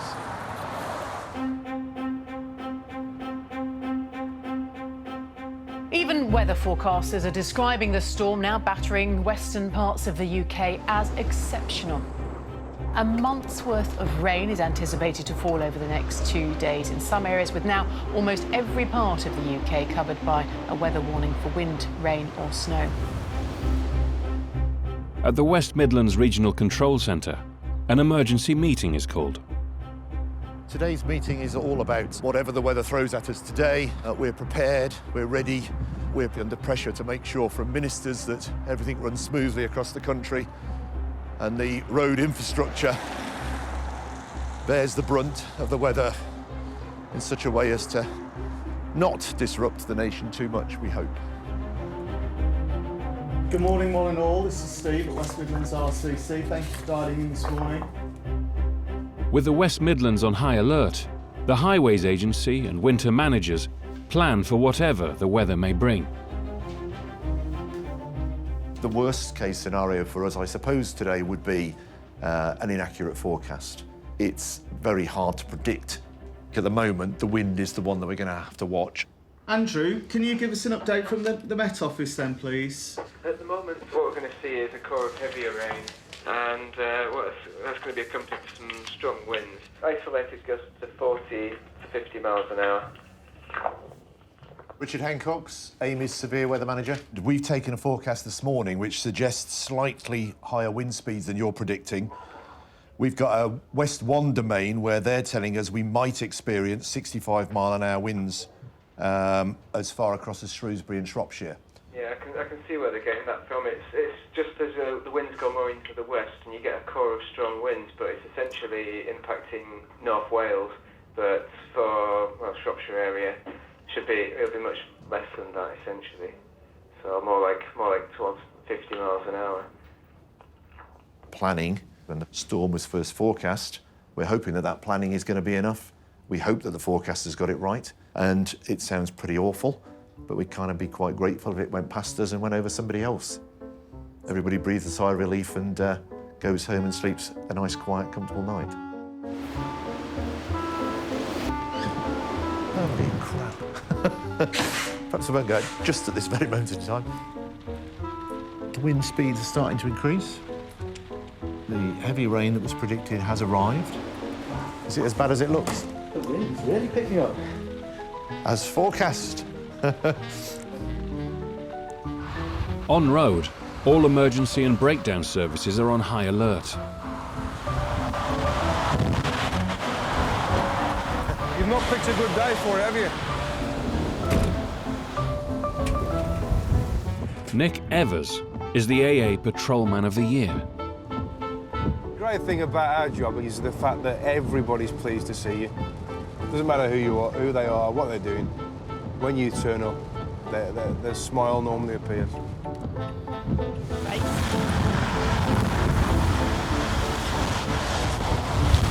So when these trucks come past, it's like somebody's throwing a bucket of water at you. I don't think this is going to work, is it?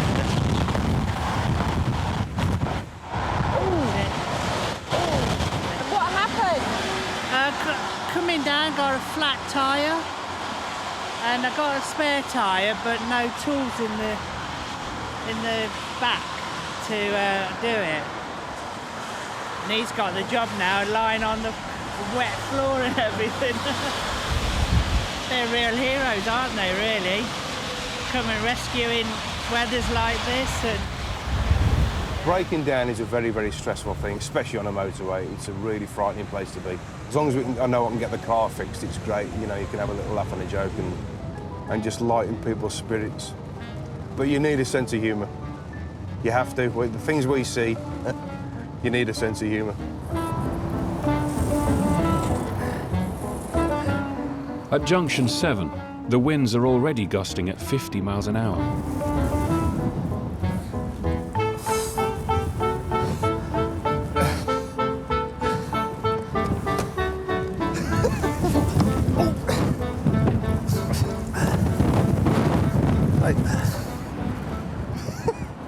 It's crazy, it is.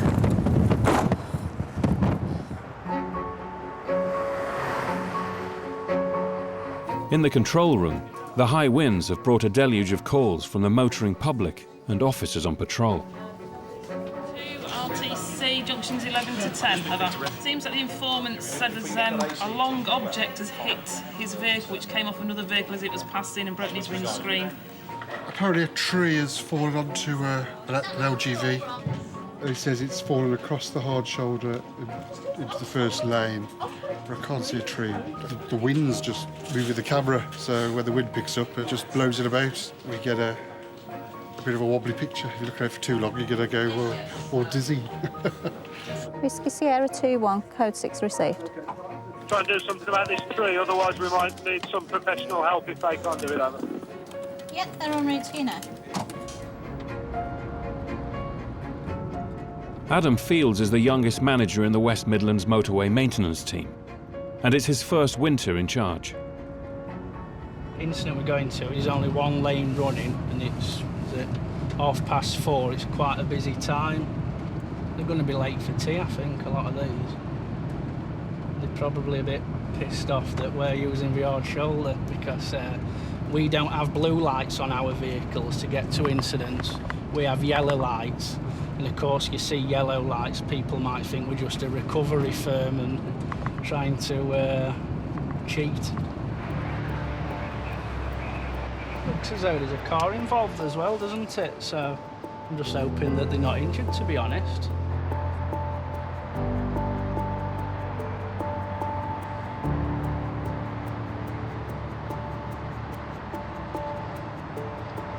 The tree had fallen over into the slow lane. So this truck was quite ahead of me, so he swerved from the slow lane into the middle, into the fast lane to avoid the tree. I seen that I was going to hit the back of it, so I tried to turn slightly, and it was too late, and then I clipped the back of it, and game over. That's what I thought, you know, if I lose him, but... You wouldn't lose me.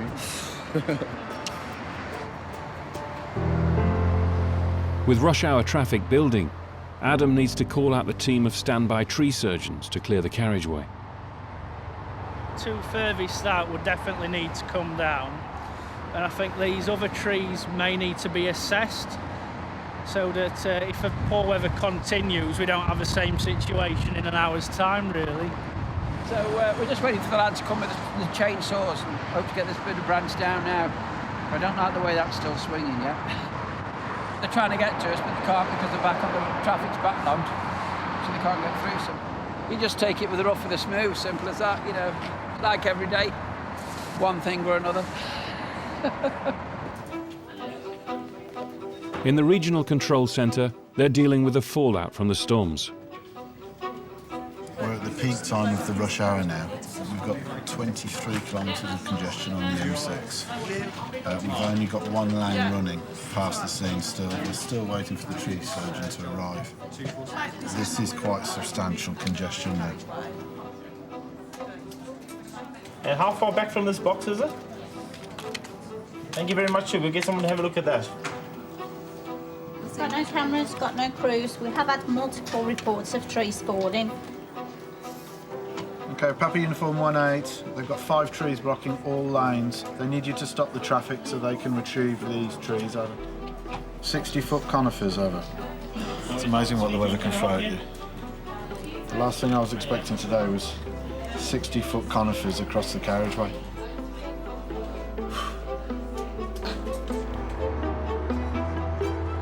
All right, mate. The tree cutters have just got on site at this first one, but where Adi and Shaggy is, chaos, mate. Trees are falling down left, right and centre. He thinks it might be best to close junction 15, to be honest. But would we be allowed to close motorway at 6 in the evening? I'm not sure, to be honest. A bit more concerned about them. It's a bit dangerous. OK, mate. Why do you worry about your workers so much and their safety? Because we had 2 workers run over just over a year ago, Rob and Gordon, which wasn't very nice. And we don't want that to happen again. So now we've got to think, are we best off closing the motorway at junction 15, obviously when we've spoke to everybody concerned. Any decision to close the motorway has to come from the Highways Agency. Tonight, team manager Nina is on duty. I've just been talking to James. He's in conference with staffs at the moment. Yeah. Are we going for a total closure at 15? Not at the moment. He's getting the idea that I haven't said a total closure at 15. What I've agreed, if our crew are in a position to move the trees to the hard shoulder from the live lane, they will do that to clear the obstruction from the carriageway. it's quite protracted, isn't it? It is, but it's not in all lanes. I'm reluctant to close the motorway, and we also can't confirm that the diversion routes are clear of flooding and trees either, so it's a no-win situation, really. Exactly. If I can keep the motorway open, I will. OK. Did you hear that?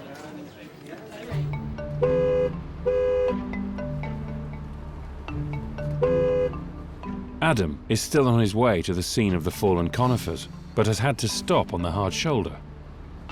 Yeah, I'm stuck behind you, mate. Oh, you're joking. The roof's blowing off. OK, mate, cheers for that. What? No, Keel Services that we drove past. There's rumours now that the roof's blowing off. Got to rely on people moving out of the way for us, which I don't know if they will do, to be honest. Don't go back. Whoa.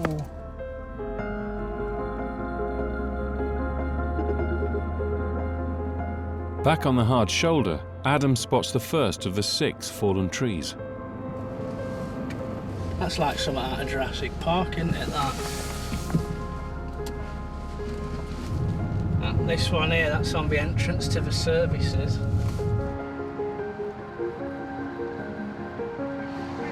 You all right, mate? Yeah. Sure?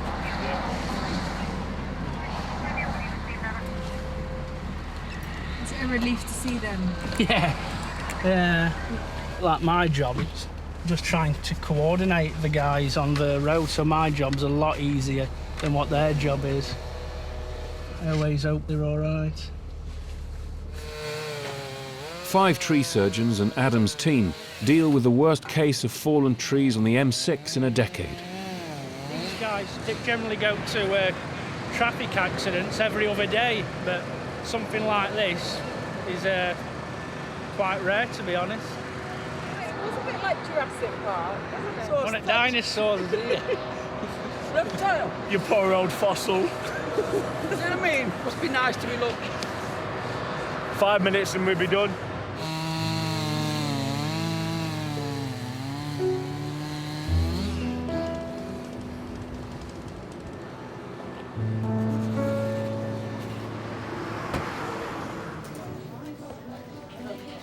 I'm surprised that the incidents on the M6 haven't made it to the national news. I really am. But it shows how much is going on today. It shows how many incidents are going on around the country. After 6 hours of gale force winds, the storm finally passes, and it's the end of a long shift. Good night. See you tomorrow, Fury. Good night. What's it looking like out there? It's nice and calm now. Have a good night.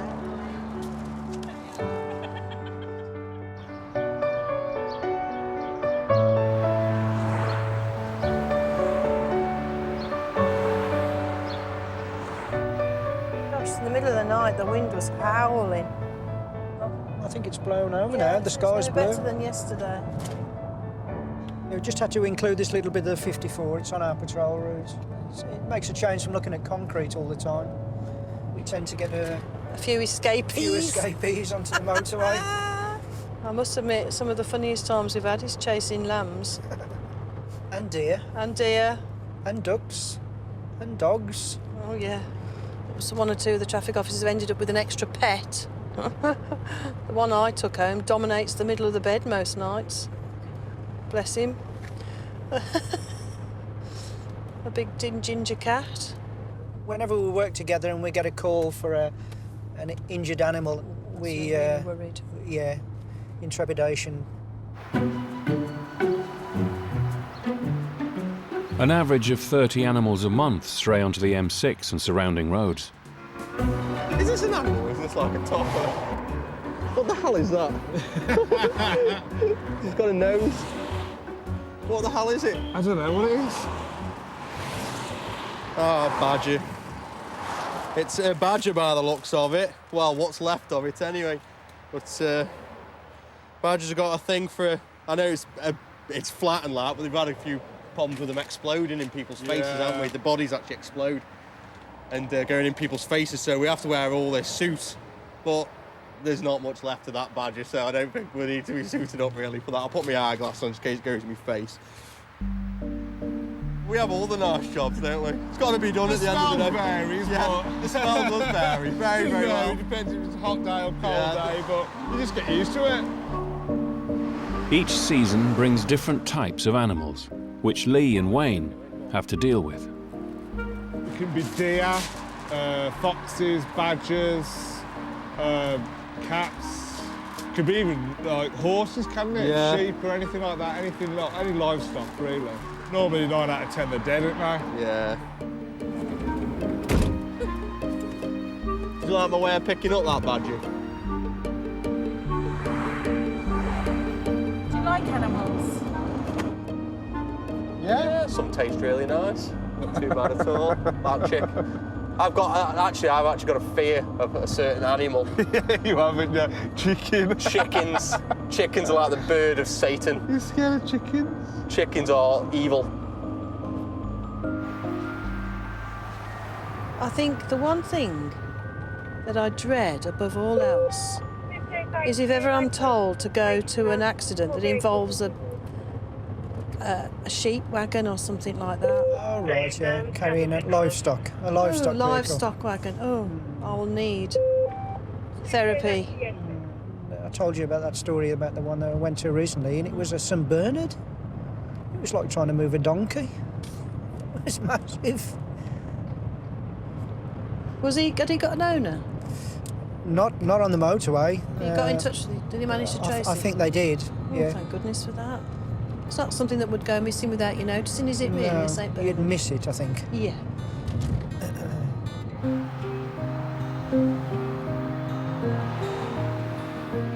Yeah, can you just confirm the location of this dog? We're given 209 over 5 northbound, right by lamp column 5729. Received.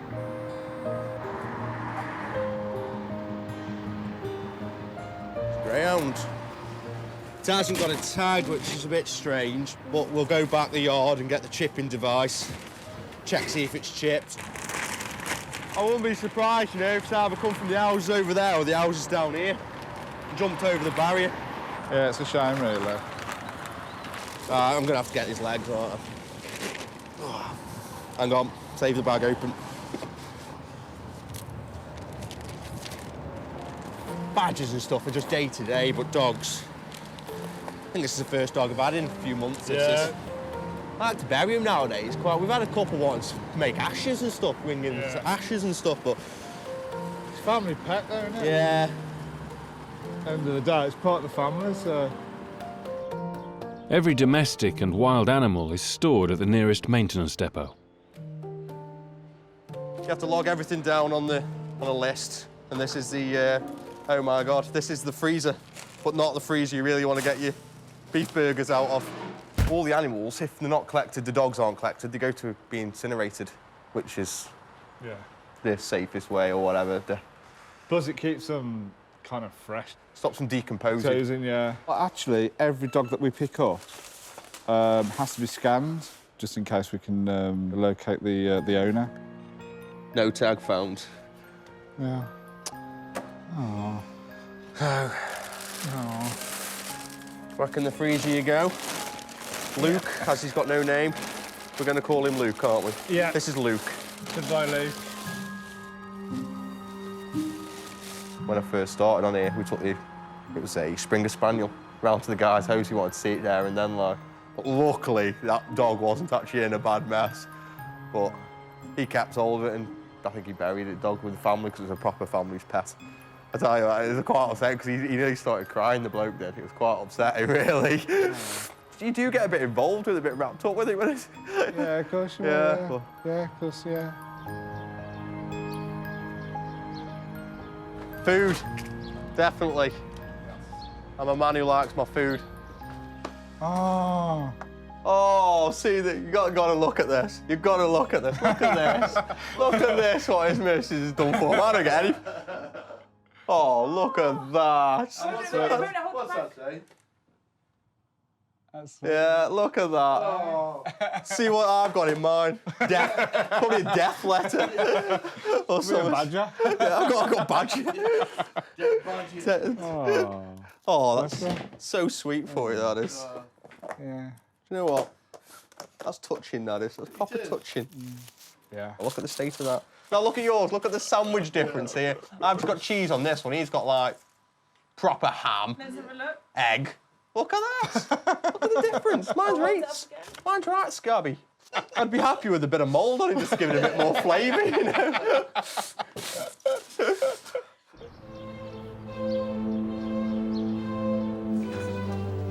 Hurricane-force storms brought chaos to the road and rail network. Severe flood warnings remain in place in southwest and southeast England, with a warning that a month's rain will fall in the next few days. Despite the Highways Agency's preparation for ice and snow, it's the wind and rain that's causing the serious issues in what is the wettest winter in nearly 250 years.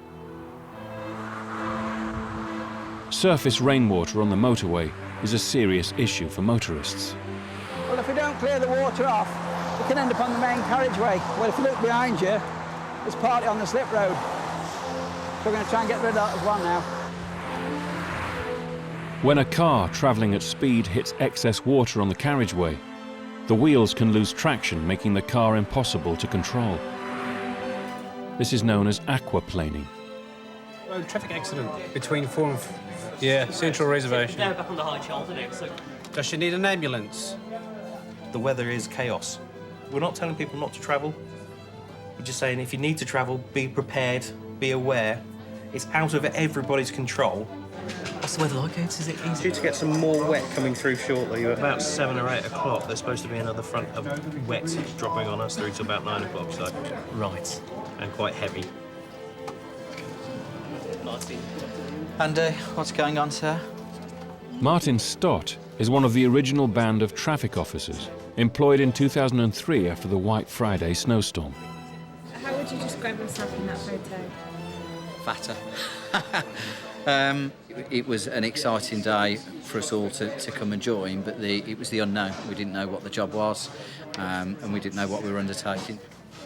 A decade on, and Martin knows the reputational damage that bad weather can cause. I think there's constant pressure. Each incident throws up, you know, media interest. With heavy rainfall and poor driving conditions, that immediately escalates, and it's about using the last 10 years to learn what solutions we can come up with that are outside the box, really. Reports of an RTC, a vehicle spun out of control sideways. The storms that have flooded thousands of homes and roads in the south of England have reached the West Midlands. The wind's picked up really badly, the rain's coming down heavier again. We've got a vehicle gone off-road on the M54. Got accident involving an LGV in a car by the looks of it. So I'm just sorting the signals out at the moment. Now with the region on high alert, the control centre and on-road traffic officers are running at full capacity. Right, rain, high winds, RTCs, breakdowns, RTCs and breakdowns in the roadworks. The M50's flooded, the M54 we've had vehicles left the carriageway, you name it, it's happened. The town of Worcester has flooded, and 65-mile-an-hour gusting winds have closed the two Severn bridges. The M50 is the last remaining route into South Wales. I know it looks really bad where you are, but down there they've closed both the bridges because they're having it really bad. And with 3 being a Bell junction, if we divert off at 3, then I don't know if we're causing more harm than good. How bad is the flooding there? Fairly serious, but it's the only arterial route that we've got at the moment, so it's key for the public, emergency services, hospitals, etc., that we keep that road open. And that's like a little bit of a river. With 10 years' experience in the job, Highways Agency team manager Sue Hine arrives at the M50 flooding. So this is what we're up against. It's coming out at all angles. And you can see it's eroding the actual ground away. We're going up to junction 3 that's flowing like a bit of a river across the motorway. And as you can see across here, lane 2's completely taken up by the flood there. A bit of a landslip further along as well, which we need to deal with. Watch yourself, you're going to get soaked again. Oh! Nothing like a shower at this time of night. Thank you very much, whoever that was. It's a good job. It's a good job I don't care. All right, let me get back to you. We really need to avoid closing. Cheers, Sue. Bye. And I've just told her that if we close this, then you can't guarantee that the traffic has got anywhere to go, and if it does have somewhere to go, then it's not going to end up in a worse situation as well. We can keep it open then. Yeah. I'm waiting for the Chief Inspector to get back to me. So. We're all stretched. A multitude of jobs going on the whole of the West Midlands network and countrywide for the Highways Agency, fighting an immense battle. What's going to happen if it doesn't work? Plan Z. I think we've worked through A, B, C, D, E, F, and most of the alphabet at the moment. We have a fallback plan. It's a first for me in 10 years. Hello, Marty speaking. I shall be very, very brief. We've invoked the Army for the M50. That's about to go out probably in the next 20 minutes, realistically, in a convoy. But hopefully that will keep us open. Martin's decision to call in the Army is unprecedented in the history of the Highways Agency. I've never known it before, but then I don't think we've ever had weather quite as bad as this before.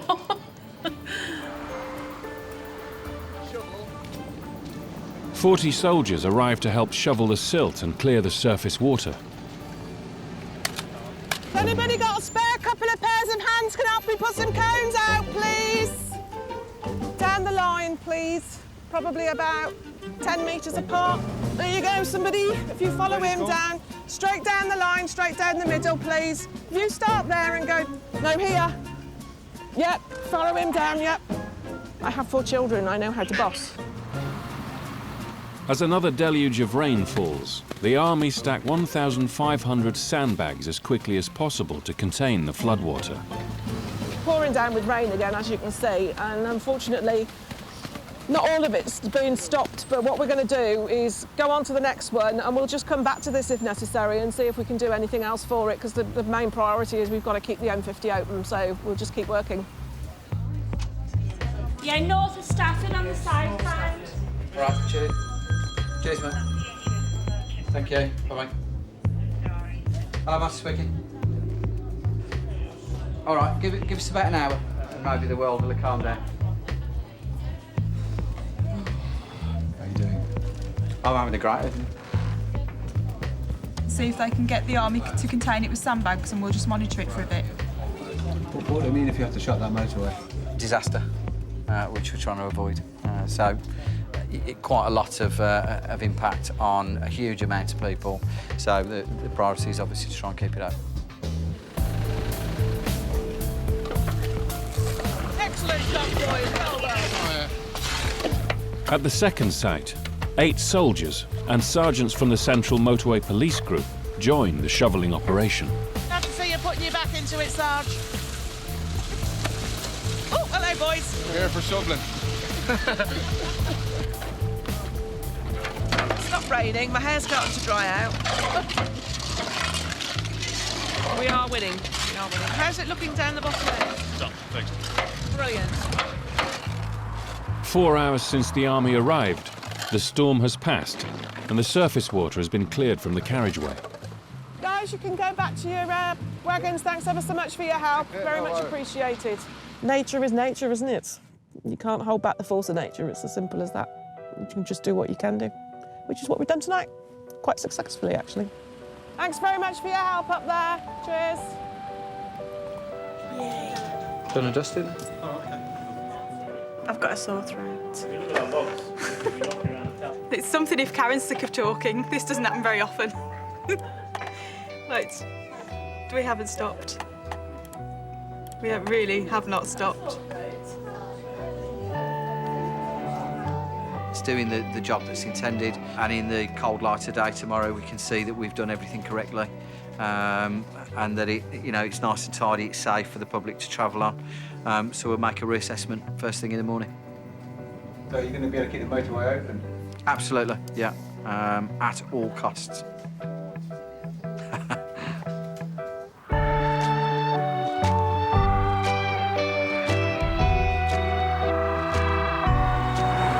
This winter, the Highways Agency was well prepared for the snow and ice.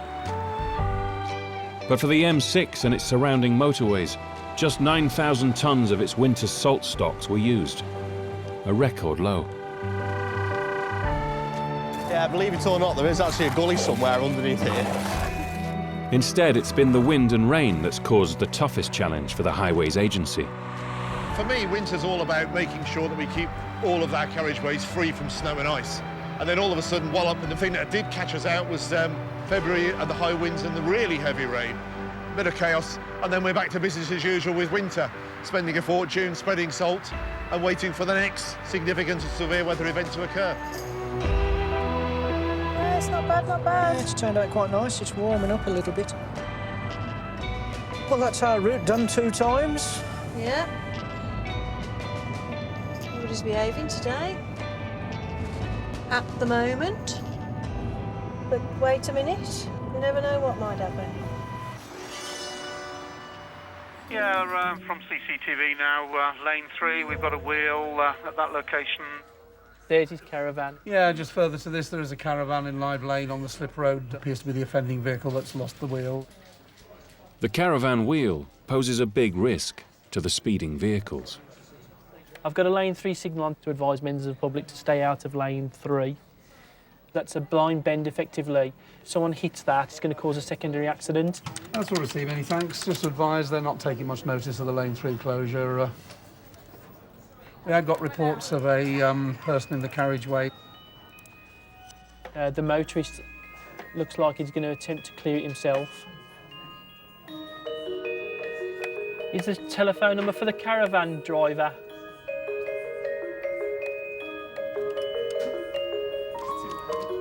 Yeah, he's gone into the carriageway. Yeah, he's going back. He's crossing the carriageway. Up to Alpha Whiskey Mike 1-3. You've got mail in the carriageway collecting this wheel. He's retrieved it. Obviously, on safety grounds, I wouldn't recommend that people go to get their personal belongings from a live carriageway when traffic could be travelling to them at 70 miles an hour. I wouldn't do it.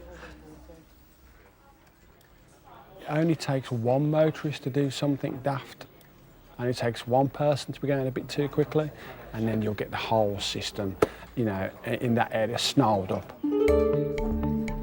On the northbound M5, between junctions 2 and the incident, there's over 3 kilometres of congestion. A prosperous society depends upon our roads. So there's a purpose to them, there's a reason behind the way they are designed and built, and ultimately it's about getting people from A to B as quickly as possible.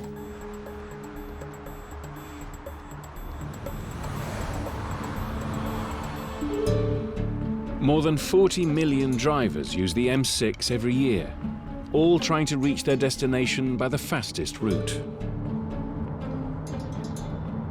I like motorway driving because you can test the limits of the car, you can really sort of put your foot down, and because it's a fast car, you can drive fast. Families on day trips jockey with salesmen driving up to 1,000 miles a week. Look at this idiot here. On his phone. Lorries carrying everything from nappies to environmental waste. It's a vast business, the motorways. Everything on each lorry is money. We're not there on delivery on time, it just brings the whole lot to a stop. It's estimated that the cost to the British economy of stopping this road is almost £200,000 an hour. If we all have moving traffic, we're all happy.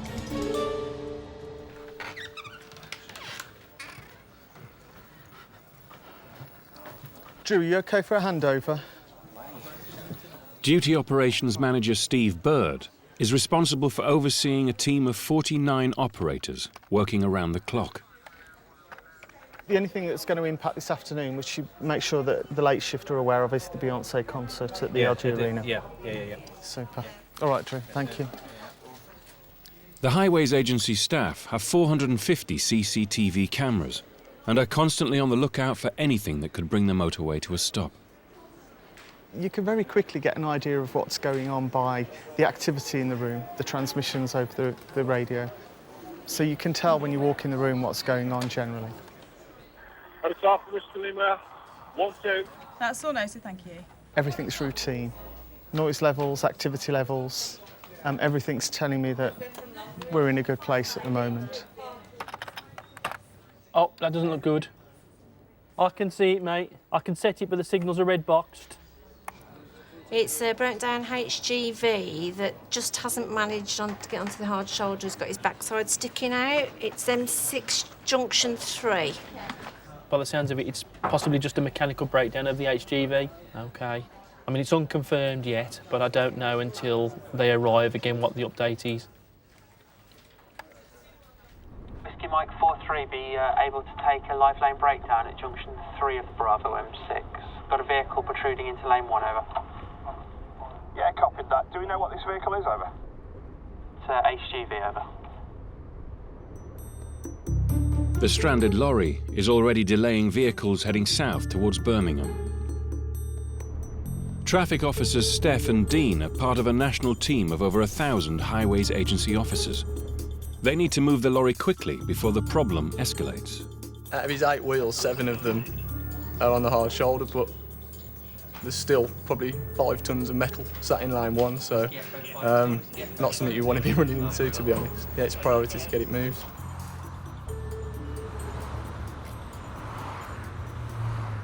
Right, if we try and drag it, is it loaded? It's fully loaded. I don't think you'll shift it with that. The lorry's brakes have locked on. While they wait for a recovery service, Steph and Dean have no choice but to close the lane.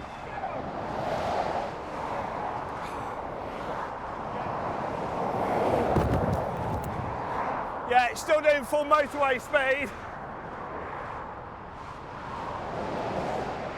Hotel Alpha Whiskey Mike 4-3, lane 1's in place, over. All that stands between the speeding traffic and the stationary truck are 12 50-centimetre high traffic cones. I was going to say, pigging stinks, doesn't it? That's full of sewage. Is it human sewage? What? Really? It's human sewage. It's awful. It's a bit shit, isn't it?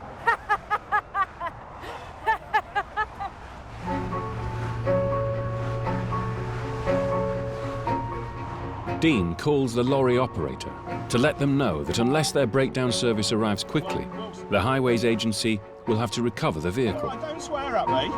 and charge them £350. Have you finished shouting? Yeah, all right, okay.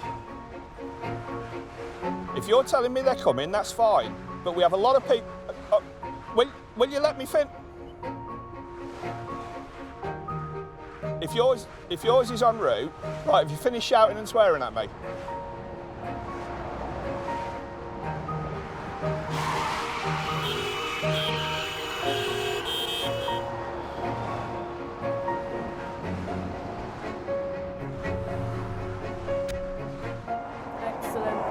not paying the blindest bit of attention. I'll tell you what, mate, we've coned it all out, we've shut lane 1, but we've just nearly had it struck. Not over. No.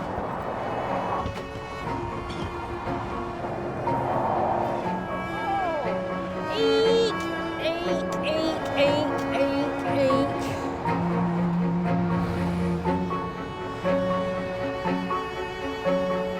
It looked as though, is that his recovery? Yeah, recovery's just arrived now. So took about 50 minutes in total for his recovery. So we aim to sort of do within 45 minutes to an hour for a vehicle of that size. How long's it gonna be? He says he'll just drag it off now, a couple of minutes, and then he'll do the rest on the shoulder. Oh, So okay. That's mad, isn't it? that was close.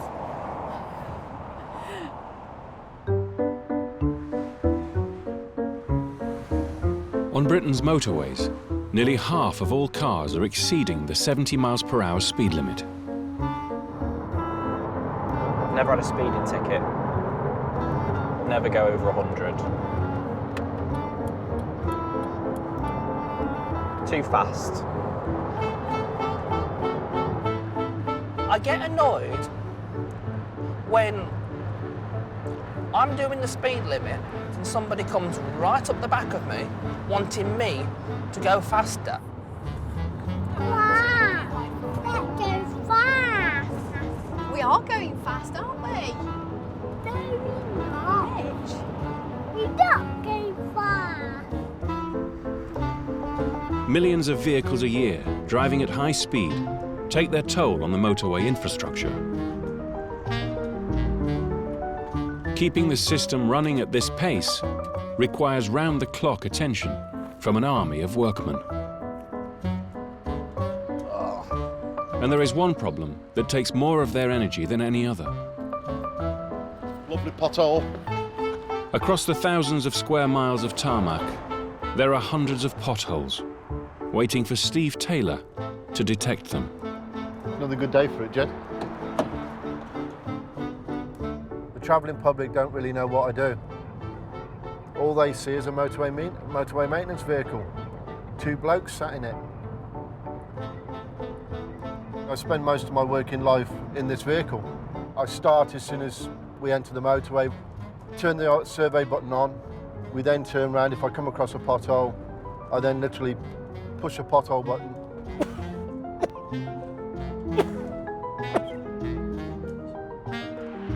I'm sure within a few minutes all the potholes will start coming in. Steve, chauffeured by his driver Jed, conducts his search for potholes 3 days a week at a steady 50 miles per hour. You know, 182. It gets sent to National Control Centre. Coming in now. This is Steve Taylor. Yeah, Control. I'm currently on the Western Arm southbound on the M6. I've come across a reoccurring pothole. Okay, we'll get that logged in, sign it too. Is it an immediate job? Yes, yes. The last thing you want is a vehicle hitting a pothole or hitting any debris or anything like that. Because from one little pothole comes a major incident. It's a strong responsibility. First link of a chain.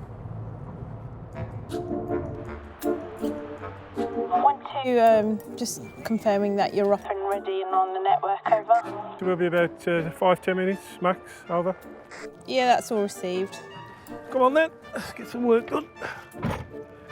But potholes can't be tackled in high-speed traffic. Hi, Sophie. I would like a rolling roadblock for pothole M6, southbound. Okay. Yeah. Thank you. Amy, the motorway maintenance company, can only carry out these repairs if the Highways Agency are prepared to bring the motorway to a halt. Don't want to stop it at all, to be honest. But sometimes we have no option and we have to go ahead and do that. If we have vehicles that are breaking down because they're hitting potholes and it's causing punctures, we've got no choice but to go ahead. 2-1, we've got a pothole, rolling roadblock needed if you can switch to channel 2. 2-2, thank you. Block on from junction 9. I'll let you know when we've got control. Traffic officers Frank and Steve are responsible for slowing the motorway drivers down. Hotel Alpha Tour cruise rolling block in place. As far as you can see, I'm looking in my rearview mirror and I've got a tail of cars now, a tail back. They soon build up. It's always best to keep the traffic moving if you can, at a very, very slow speed, instead of pulling it to a stop. If you've got to stop it, you've got to stop it, and there's no way around it.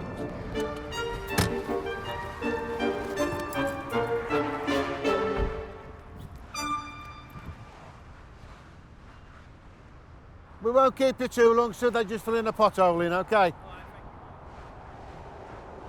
What's that coming over the hill? Is it a monster? No, it's a rolling block. You have a lot of traffic now, as you can see from the camera. That is now going back just under 2 kilometres. So, hoping they release it shortly. Don't hold the traffic up for too long, dear. If it's too long, they'll keep on asking how long, so it takes as long as it takes, doesn't it, you know what I mean? Traffic has now been stopped for 3 minutes. With all of that traffic staring at you, I think you would feel the pressure, yeah.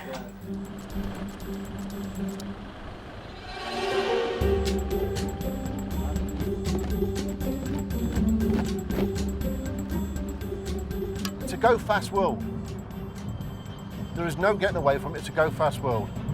And we are just stuck right in the middle of it. We try to please the general public by keeping the maintenance of the motorways down to a minimum. 5 minutes out of your day is not a lot. Yeah, we've completed this pothole now. You can let the block go. Many thanks. All received, thank you. Everybody's in a rush nowadays. There's that many irate drivers. It's ridiculous. Was it you who had the yoghurt over there as well? I've just done one, not me. And they just threw a full yoghurt pot out the car. It made plumber, it hit me, man. I was just covered in yoghurt. All because we prepared something. That tastes nice. I think it was natural yoghurt. It wasn't even strawberry or nothing, man.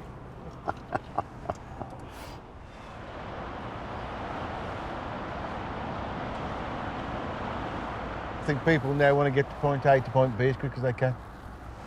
And they're not bothered about who they upset or anything else. This is Frank's 23rd year on the motorway. He joined the Highways Agency after 15 years with the Motorway Police. I remember the motorway when it opened in 1972 across Ray Hall.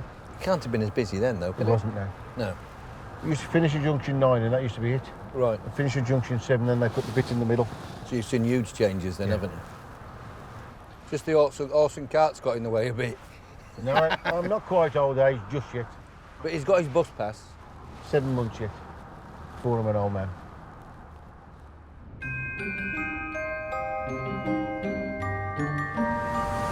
The Highways Agency staff work 365 days a year. 3, 2. I got it. I knew you would. I knew you would. Did you get if you cross the skeleton of the detective? I'm not sure. Sherlock Bones. There you go, you like that one. Go ahead, Tutor. It's early on Boxing Day, which is often a troublesome day for the agency. In the past, thousands of shoppers heading for the Boxing Day sales have caused such big queues that Junction 9 on the M6 has had to be closed. If you go historically, you've always got a considerable amount of congestion at Junction 9. They're all heading, in particular, just to the 2 shops which are next to IKEA. Oh, look. They've started to park on the footpath already. Only 10 to 8. Yeah. Wow. See? Car parks are already full. And what colours are like. Jesus Christ, look at this. I don't understand the logic of opening at 5 o'clock in the morning. Yeah, it's an environment that I wouldn't like to be in, a ferocious environment when people are there for X, Y and Z. and just checking to see if there is any congestion starting, because it's 9:20 and at present, no, there's still none, still light traffic. Why is it not affecting the motorway at the moment? There's nothing happening on the air at all, is there? No, nothing at all. I mean, I thought my radio had gone dead or something. It's normally when you don't expect something that it all happens, so it's fairly quiet. We prohibit the Q word. At the minute anybody unleashes the Q word, it all breaks out. Doesn't look any busier than when we went away before. Dear me.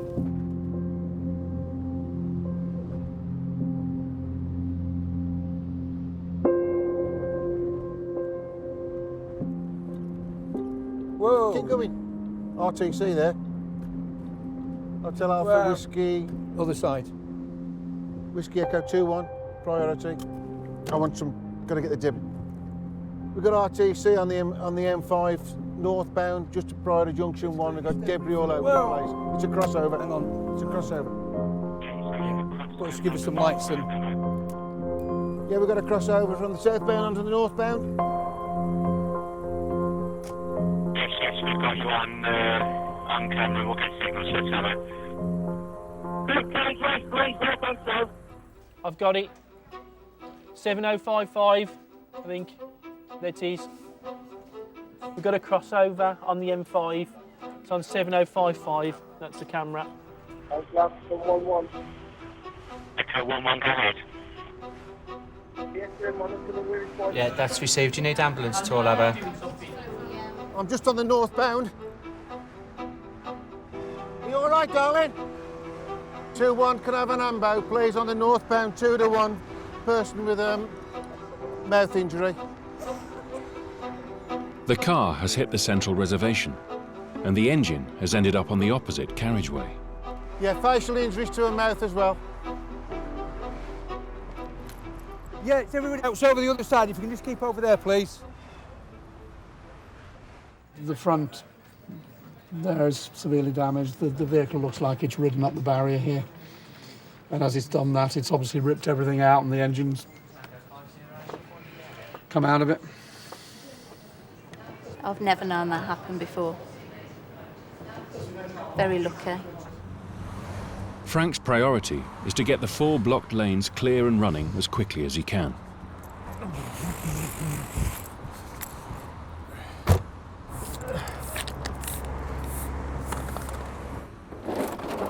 We've got the vehicle in lane 1. I've got a load of debris in lane 3. Received. It's 9:30, and the Boxing Day traffic has begun to build. If I go back to this camera, that, as you can see now, the congestion's back to the M6, and that is the congestion from the incident on the M5. No, it's not that hot. Till they get here, till they just throw some of their cones. Look at this lot. Look at it. Fire on scene there, so we'll be able to get it across to the hard shoulder before you know it. I was just in the middle lane coming around the bend and the car just started to swerve to the left and there was like a lorry or a truck or something in that lane. And so I tried to right myself and I've just gone straight into the central reservation. Glad that it's not a lot worse than it is.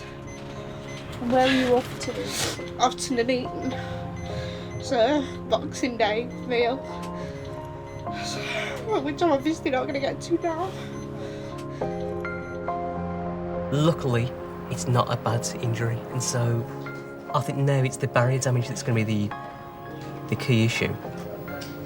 It's virtually flat, so it may need to be replaced sooner rather than later, which could take 3 or 4 hours, it's an estimate.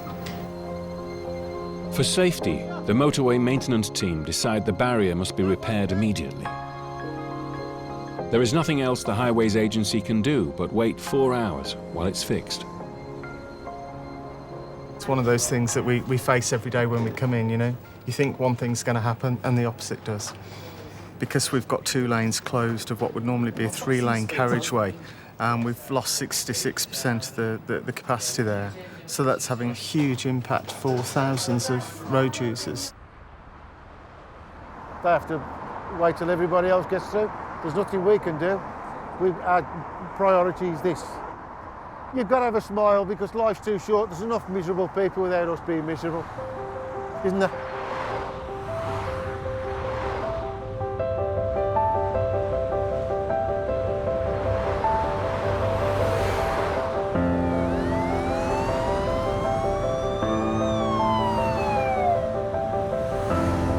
Drivers on the M6 are monitored by the Central Motorway Police Group. 96 officers form part of a specialised team, equipped to deal with trouble in a high-speed environment. Morning all. Anybody want a donut now, or should I put them in the restroom? They're Tesco's finest, actually, and they're only little ones, you see. Thank you. I know. Viv Baldwin has been a volunteer here 1 day a week for the last 5 years, offering support for the frontline staff. Look, I've got donuts. I'm on a diet. I know. Come on, what are you talking about? Have a donut and shut up. No, diet. It's all right. It's quite sort of... She's just somebody easy to talk to and to bounce things off. I'll put these donuts away then. She's fun to talk to. Yeah. She's fun to talk to. And she brings donuts. And she brings food. Which will also be a bonus. Holy donuts. Oh, see that? Holy donuts. I like your She'll style. like that. You'll kill me when you fail your fitness test. It's not my responsibility to look after their bodies. It's their souls I'm after. Oh, there's Martin. Let's go and see him. Right. That's it. That's okay. It's sort of on, more or less. It's not very comfortable, but I'll stop feeling it's not comfortable in a minute. And that turns me into a vicar. Today's duties, first of all, Oscar Tango 2-1 is going to be Tony and Cash, please. Oscar Tango 4-1, Viv, if that's okay? That's fine. As you're going to be comms lady tonight. But Just remind everybody about their responsibilities regarding driving, please. Making sure that we all go home at the end of the night and members of the public do as well. To our families. Excellent. Viv, anything from yourself at all? Do you want a prayer? Everybody happy with a prayer? Yeah? Okay, let's say a prayer then. Father, we thank you for all the work that's done on the motorway, for everyone who holds the motorway together and makes it work from end to end. We ask all this in Jesus' name. Amen. Amen. Thank you, Viv. It's a stressful and dehumanising job. Viv, do you want to come in and obviously do you want to come in and just... They're dealing with all the worst stuff. And, you know, the police officer can come in and just talk about it and don't have to worry about what they're saying, and they find that really, really helpful. I'm an independent listening ear, and I just hang about like a bad smell. Tonight, the grandmother and clergywoman is spending an evening with PC Dave Gaunt. They've just received an emergency call to stop the M6. Okay, we're on the way to a girl that's on the bridge. She's on the right side of the railings at the minute, and just been tasked with going to shut the motorway northbound, just in case she does go up onto the bridge, onto the wrong side and try and jump.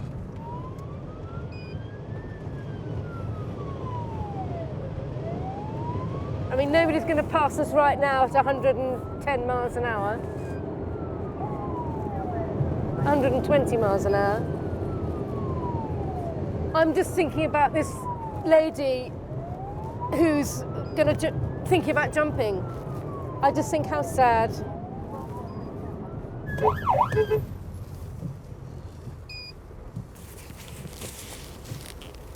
Closure's on northbound.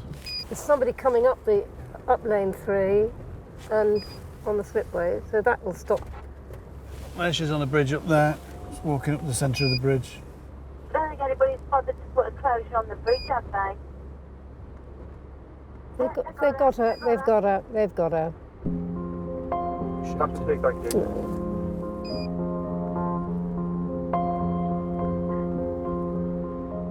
For do you know if we can release the traffic yet?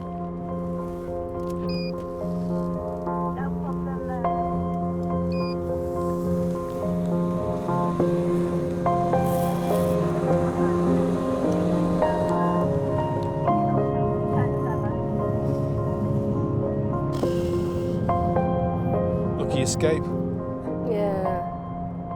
How do you feel about those, Dave? Because I just get all worked up about the fact that this woman is all upset and wants to jump, and we have to dive in and grab her. Well, you are. I try to look. It's probably awful to think that you're looking at it from the motorist perspective. It's like people are probably wanting to be somewhere, and you've just shut the motorway, stopping them from moving, and so you feel for them because they're going to get held up. But you also, you know, it's one of those when you're on top of the bridge. At what point? I know you saw the officers rushing towards her. Somebody grab her, and then the others rush. You know what I mean? It's like, is it going to go pear-shaped? Has he got a good firm hold of her? Is she going to struggle? Is she going to? You know what I mean? There's lots of things. If you lunge for them, if you miss and they jump, you know, is that going to be your fault? It's lots of things going through your head.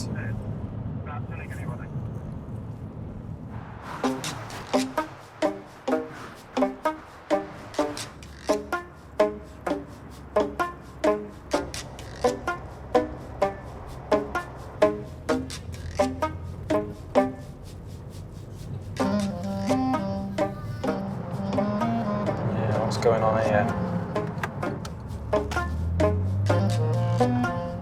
Whoa, whoa, whoa, whoa, whoa, whoa. The motorway's a great road, but it can be an absolute nightmare because if there is a hold-up, you can't go nowhere else. Once you're stuck, you're stuck. You can understand why people get angry and road rage and that frustration. That's time in my life I'll never get back.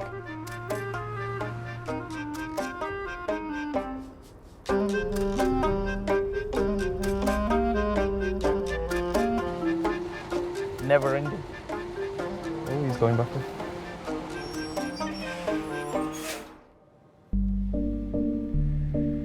Congestion caused by motorway closures costs the UK an estimated £1 billion a year, so small repairs need to be done quickly with minimum disruption.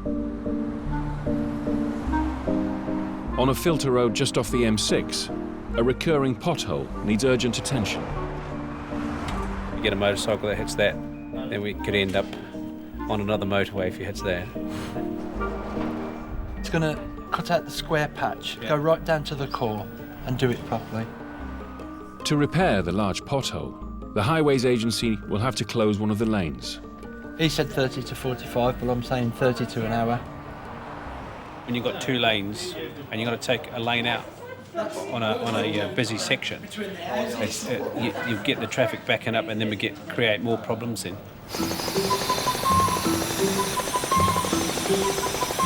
At the moment, he's not having much problem. It's going to be in the next few hours when he starts building up.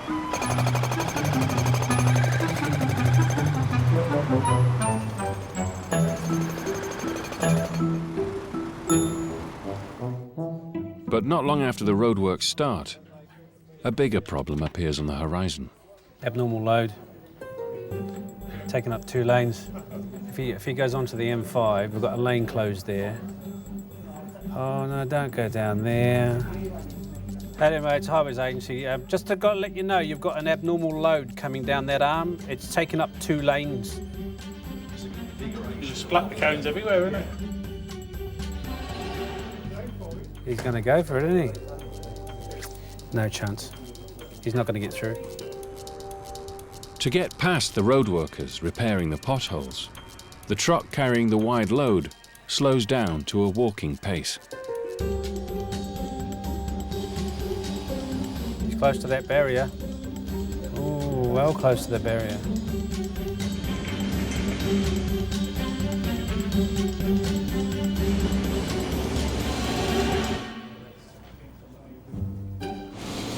That guy could have got there and had to have stopped.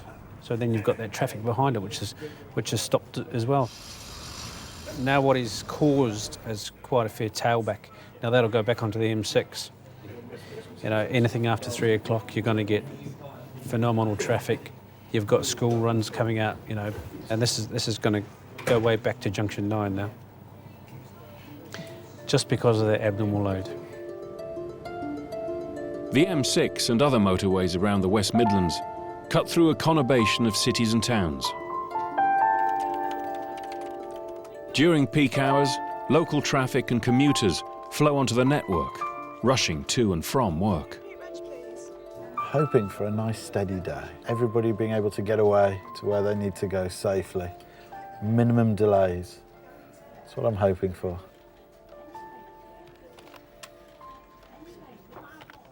Tony, camera 5989. We found our RTC approximately 198/6 in LBS 3 received. T1 got reports of 4-car RTC, junctions 10A to 10 on the junction 10 lever slip received. Thank you, we're just going. Oh, we've got another job. Traffic is now restricted to using 2 lanes instead of 4. We've set the appropriate signals to close the 2 lanes behind the scene. It's a Thursday afternoon at 5 o'clock. It's extremely heavy congestion at the moment anyway. Signal's up now, so most of the public are paying attention to them and getting out of the way. Well, he's oblivious, this guy is. There you go, well done.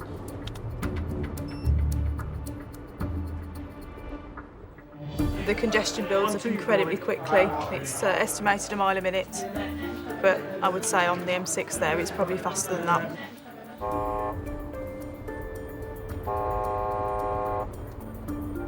We've got a vehicle in lane 4. It looks like it's just 2 cars. I would imagine the crew will attend the scene and they'll close lanes 3 and 4. Yeah, CMPG are just coming northbound. They're asking if we can actually stop the carriageway so then they can access by the exit slip. Yes, you. Stop. Mike Alpha Tango Sierra 79. All received. All stopped.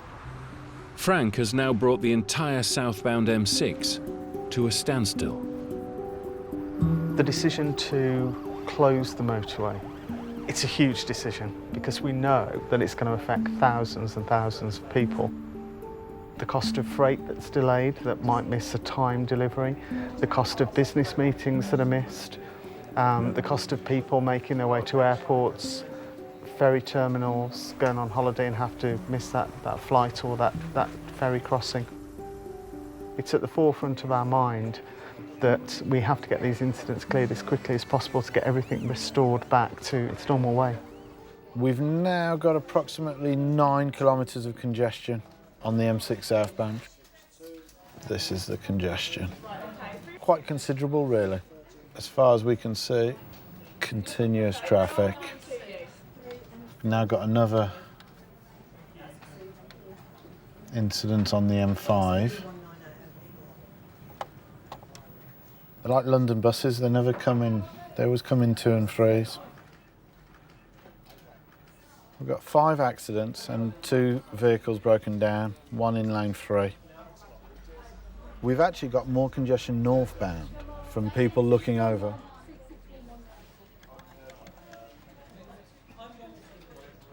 Okay. Yeah. Possible suicide. There's a gentleman sitting on the wrong side of the railings on the overbridge of the M42. Our job is to stop the traffic. We've got to position crews north and south. Okay. Okay. I'll try and get an East Mids car down. If we have any incidents, any overbridges, attempted suicides, possible jumpers, our procedure is to stop all the traffic running underneath the bridge. So we shut both carriageways, north and southbound. Disruption can be huge for the general public. On the M6, the Highways Agency traffic officers have managed to open 2 of the lanes. Our pressure is to get the lanes back and the motorway running as normal as quick as possible. But to clear the scene of the accident, all 3 lanes must now be stopped again. It's a long drive home for a few people tonight. And of course, unless they hear it on the radio, they've got no way of knowing why they're sitting in a queue, not moving, which leads to exasperation. Can you remain there, sir, for 2 seconds, please? Yes, no problem. While I throw all the cones across, they're pulling a vehicle across onto the arch shoulder. Wait there! Wait in front! Excuse me, we've stopped these for a reason! Hang on there, please. Don't move. They're moving a vehicle there. Hang on. That's why everybody stopped.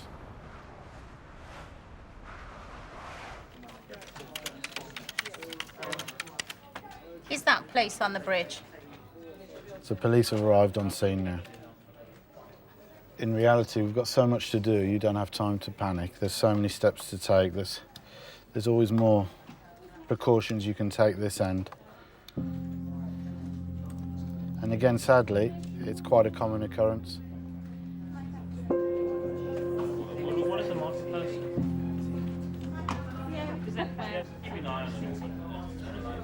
Hold on, I think it's all done.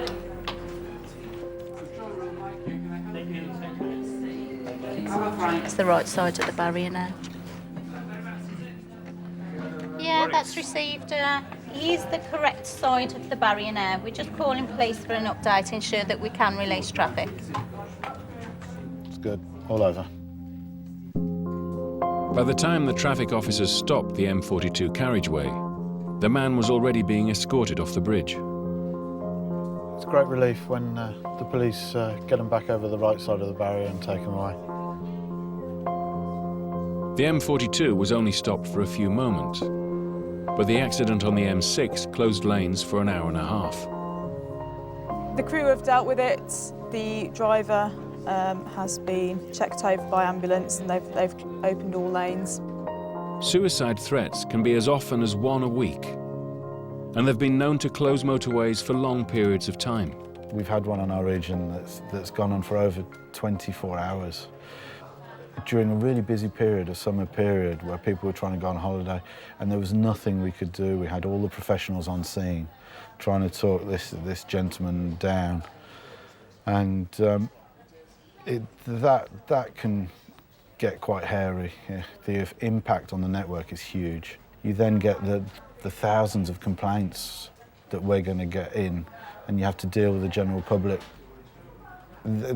On scene, there were reports of the general public actually shouting at the possible jumper, to throw himself off the bridge and stop wasting their time.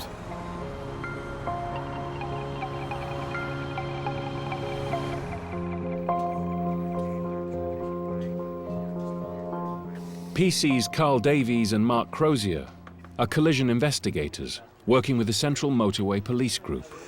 When a collision or a suicide occurs on the motorway, it is more significant because of the speeds that are involved. Vehicles can be completely destroyed, bodies can be completely destroyed in a high-speed impact, which obviously makes our job as investigators a lot more difficult to unravel the circumstances surrounding that. We certainly don't have the fluffy pink side of policing. We get the most horrendous part of it all. We have to deal with and we have to see the most horrendous things. That was quite serious then, wasn't it? It was.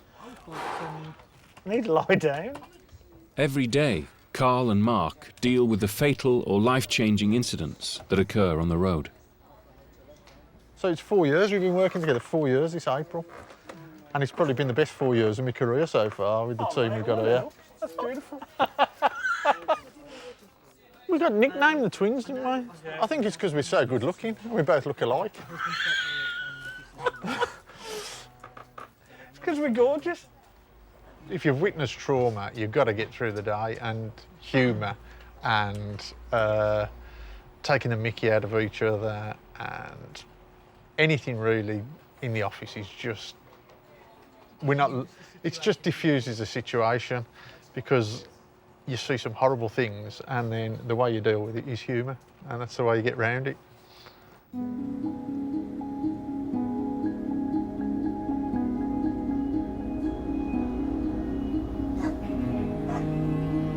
It's 6 a.m. on a Saturday morning. Traffic officers Karen and Colin are on the early shift.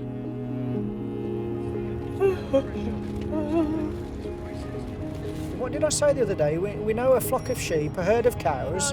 What do you call a group of pigs? A swine or a drift. Or something like that. And I said, well, what do you call a group of traffic officers? And I said, a moan.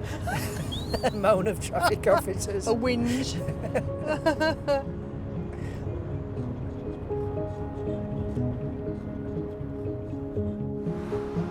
Hotel Alpha, Whiskey November 21 over.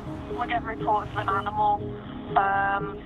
Junction 9 to 10 of the M6 over. Approximate 199 over 4. You can see a dead animal in lane 3. Stand by. Outside.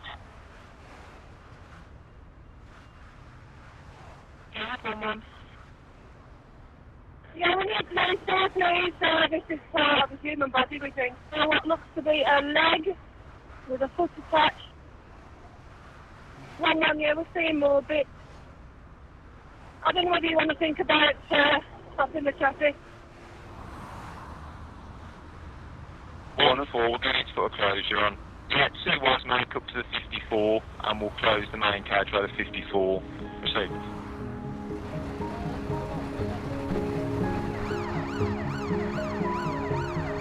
Shut the main carriageway. There's another crew shutting the M54 where that joins onto the M6. And we just got to wait for the police now to sort that bit out. A mile-long section of the M6 is now a crime scene. The police have taken over the motorway. The Highways Agency staff no longer have control of the road.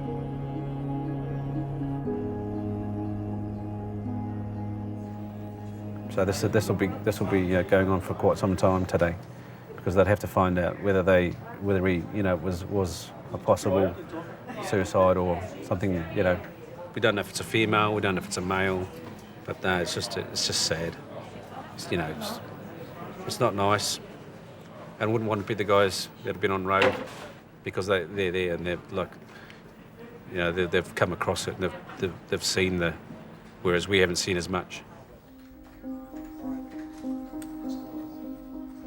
Colin and Karen are heading back to Hilton Park to have a bit of them time and calm down.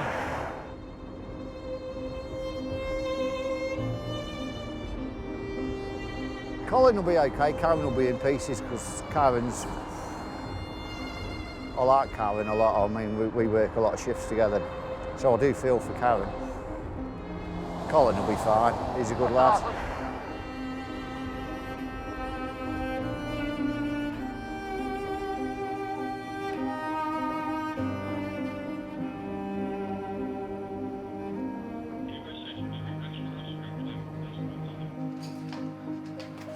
A little bit down, but it's to be expected, I suppose. One part of the job. There are good parts and bad parts. You don't really get to know what happens after this, do you? We don't usually get to know. No, you don't want all the details, but it's just nice to know some of the things. Who, possibly why. Yeah.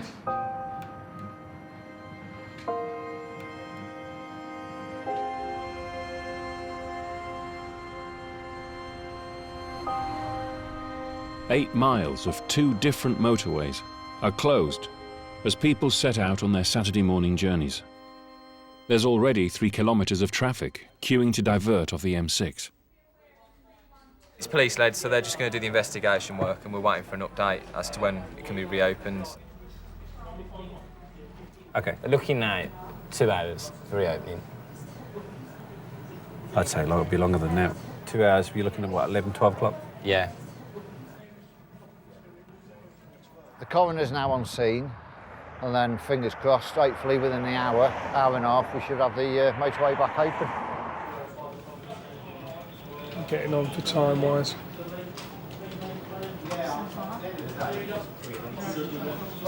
Painfully slow though, this, isn't it? It goes on like this. I know. There's nothing that we can do. I know, it's so frustrating. You start to get a build-up of shopping traffic now for Warsaw. Definitely, yeah. Football traffic heading north. Warsaw at home, but I can't imagine that will have much Arsenal impact. travelling up to Liverpool. This is sort of the time where the congestion volume goes up. On the M5, Bravo. The police investigation on the motorway has been carried out by PCs Davies and Crozier. It's now 5 hours since the M6 was first closed. Well, the motorway operate a clear policy, which is basically get the motorway up and running as soon as possible. Our job hinders that in the fact that we could be at the scene or at a scene for a number of hours. My personal point of view is, until we've got all the evidence that we need to answer all the questions that the family are going to ask, then I don't care how long the motorway is closed. Bottom line is the family come first. Yeah, I mean, we've all been motorists stuck in long tailbacks, and unfortunately, you forget that at the end of it, somebody is probably crying at home over just being told the worst news possible. The whole scene, we were there for 4 hours, and in that time, we've identified the gentleman where he lived, where his vehicle was, which was nearby, where the point the gentleman landed on the carriageway was, who his next of kin were, and the officers were deployed to go to his family as quickly as possible. With regards to today's incidents, you imagine going into a family home, telling their loved ones that their next of kin has died. Do you ever get emotional? Have I ever got emotional? Yeah. Not at the time, afterwards.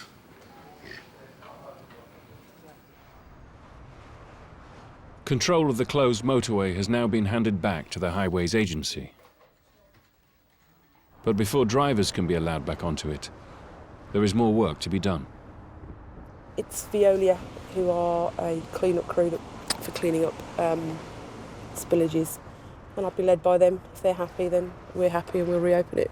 So that's all we're waiting on, really, is to clear it up, because the last thing you want is to be driving through it, unfortunately.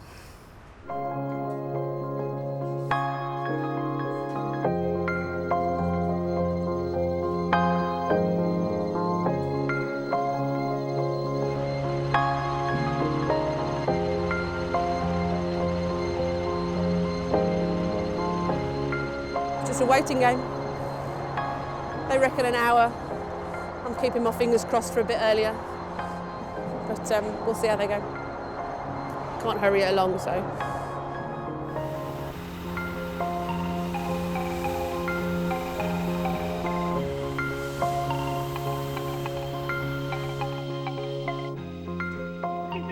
They do have a sweeper with them. They're estimating an hour. I'll see if I can shoot them along, but it'll take as long as it takes to. That's all received, Evan. Another hour. Did you hear that? Yeah. Go ahead, Evan.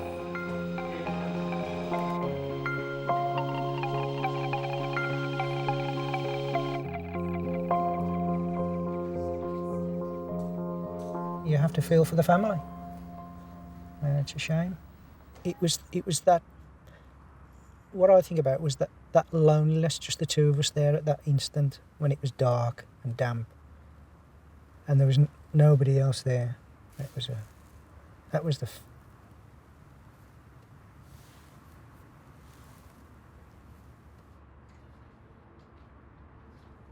I wouldn't say it was a scary place. It was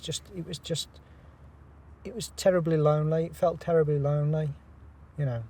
I knew it wasn't, because there were cars coming past. But it was just that split-second realisation that gets you. As I say, we've been to fatals before, but you know you go into those fatals. The adrenaline's pumping. You know what you're going to expect to a point. But it was just the shock of finding something that you weren't expecting. That was the difference. And you have to deal with it then, which is very fragile. And it takes a certain kind of person to handle that, I think.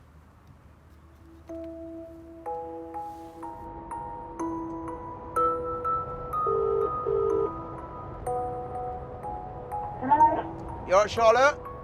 Yeah. Yeah, I'm good. Roads are clear now. Roads are clear. We had all the traffic this morning, and it's died down now. Are we here? Not there yet.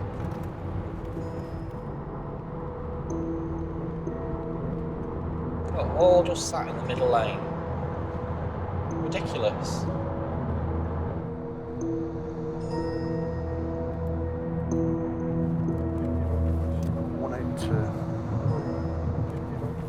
We'll never win the battle against potholes, not until the flying car comes in.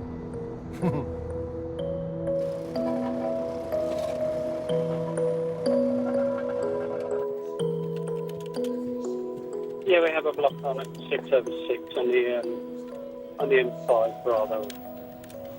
That's what we see. Proper uniform on 5 copy. Got somebody coming up the hard shoulder.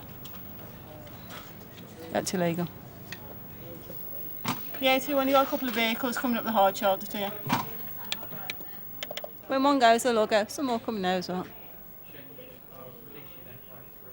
People in their minds think, oh, if he's doing it, then I can do it. It's all complete. You can lose the block out, please. Over. Many thanks for your help. That's all we say. We're releasing the block now. 218.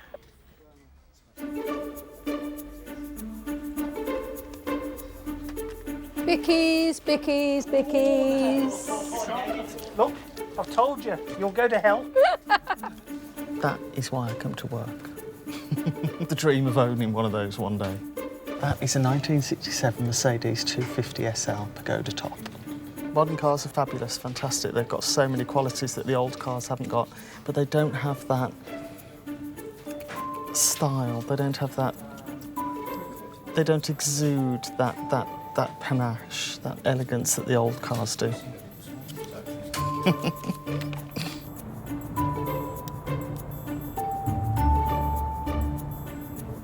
Everything around you seems to be going at 90 miles an hour. Everything is rush. Me, if I go away or go out for the day, you know, the shortest time I spend on a motorway, the easier it is for me. It's a slab of tarmac. It goes through some gorgeous countryside, so why not take a B road and enjoy the countryside? The motorway's far too quick. I find this stressful, to be quite honest with you. At the West Midlands Regional Control Centre, a team of Highways Agency traffic officers monitor an 84-mile stretch of the M6. I'm looking for an HGV, a car transporter, which apparently has got a vehicle on the top of it that could potentially strike a bridge. During peak times, up to 8,000 vehicles an hour use this section of the motorway. And part of the job here is to spot problems before they happen. Hold on. I've got it. 5619. Boots open on the Mondeo at the front, I think. What? Yeah, mate, it's just coming down. Bridges are a set height. There's the potential that could actually strike the bridge. I'm just worried about it because if it does catch, one, it could possibly dislodge the vehicle. Just passing the Mike Slipmate from Corley. It could rip off the actual boot of the car, and then that'll end in the carriageway, and that obviously will cause you the secondary incident as a result.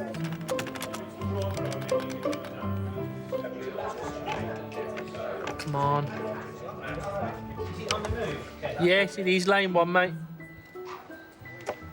Hold on. Right, just keep going. Yeah, mate. I'm just watching it on 2, see if it comes off at 2. Yeah, indeed, he's off at 2.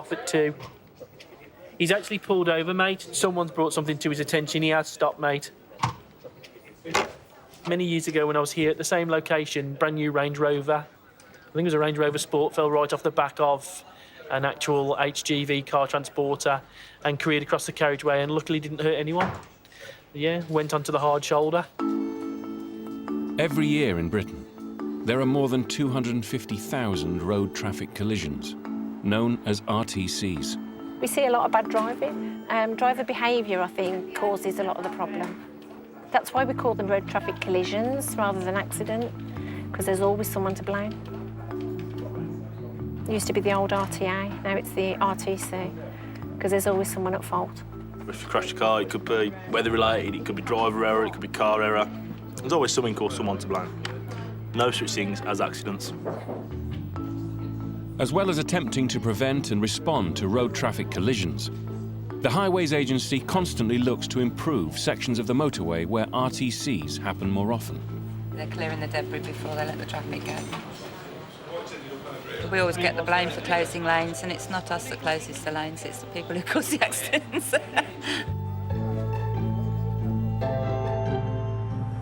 Their current focus is on Catthorpe Junction at the start of the M6, a busy interchange linking the motorway to the M1 and A14 trunk road. It's our black spot area. We tend to find that, especially on the approach towards the M1, that's where we have quite a few incidents purely because of the layout of the road. At its centre is an unusual and outdated road layout called the dumbbells or teardrops that's about to be redesigned. 2 roundabouts, and this is the link that gets you from the M6 to the A14, is this stretch of road here. The dumbbells here, there's 2. There's an eastern one and a western one. This is the western one. They're actually going to get rid of that altogether, so there'll be 2 through roads, which will then prevent all of the congestion of all of the heavy goods vehicles trying to get under this bridge and around both of the teardrops. The cost of redesigning the junction is just over £190 million. A private contractor will be overseeing and carrying out the works. If we're not ducting it, could they put a pole on this side and string it across, and then we can go down once we get into the highway boundary? In charge of the project is construction manager Mark Sutton. The junction needs improving. You've got vast amounts of queuing traffic. Obviously, there's an increased risk of accidents, and unfortunately, the Catthorpe interchange is known for its severe accidents that have occurred over the last decade. The design to replace the old dumbbell system will take 2 years to complete and involve building 6 new bridges, 4 new slip roads and a local link road on 78 acres of newly acquired farmland. I've just got a call from our general foreman out on site, and he's released the bulls into the field. He's scattered feed all around, very close to our works boundary. I don't know how to deal with it. I must have been sick the day we did this at uni, because all I want to do is put a fence up. I started working with Skanska just over 10 years ago. I love the engineering, and I love these big, massive infrastructure jobs and the challenge they pose. Everyone else can sit in an office and maybe they get a report produced at the end of the day. We can actually go out on the ground and you get to see the bridges, the roads, the highways, and they're there for the lifetime. Whenever a civil engineer drives down and he's got company in the car, they're always bragging about what they've built and showing off the structures that they've done. But for the local community around Catthorpe, the construction of a safer and less congested junction is a mixed blessing. Is that the slip road there as well? The slip road will come, start from the far end. Michael and Susan Grindle have owned their farm next to the junction for the last 40 years. All these trees are going to come down. They've got to come down. So what's going to happen is they're going to get more noise and more light. I just think it's an awful shame when they take this land for these roads, which we'll never get back. You know, we're supposed to be a green and pleasant land, and we're just getting built upon. Is it necessary, really? Every day, Michael Grindle and his sons have to negotiate motorway traffic to get to their fields. Now they'll have to contend with months of roadworks as the junction is redesigned. It's a very strange junction. You've got motorway traffic and local traffic intermingling, which is never a good thing, really. We're both sides of the junction, really, and we've even got a field right in the middle of the junction, which we call the triangle field, because it's a triangle for obvious reasons. You know, we've always had to use that junction. We've lived with that junction. I mean, it's going to be a headache because we won't be able to get to it that way. So we don't know yet. We've in talks with the Highways Agency and Skanska about what they can provide for us so that we can get to that land. It's going to make it, to be polite, a pain.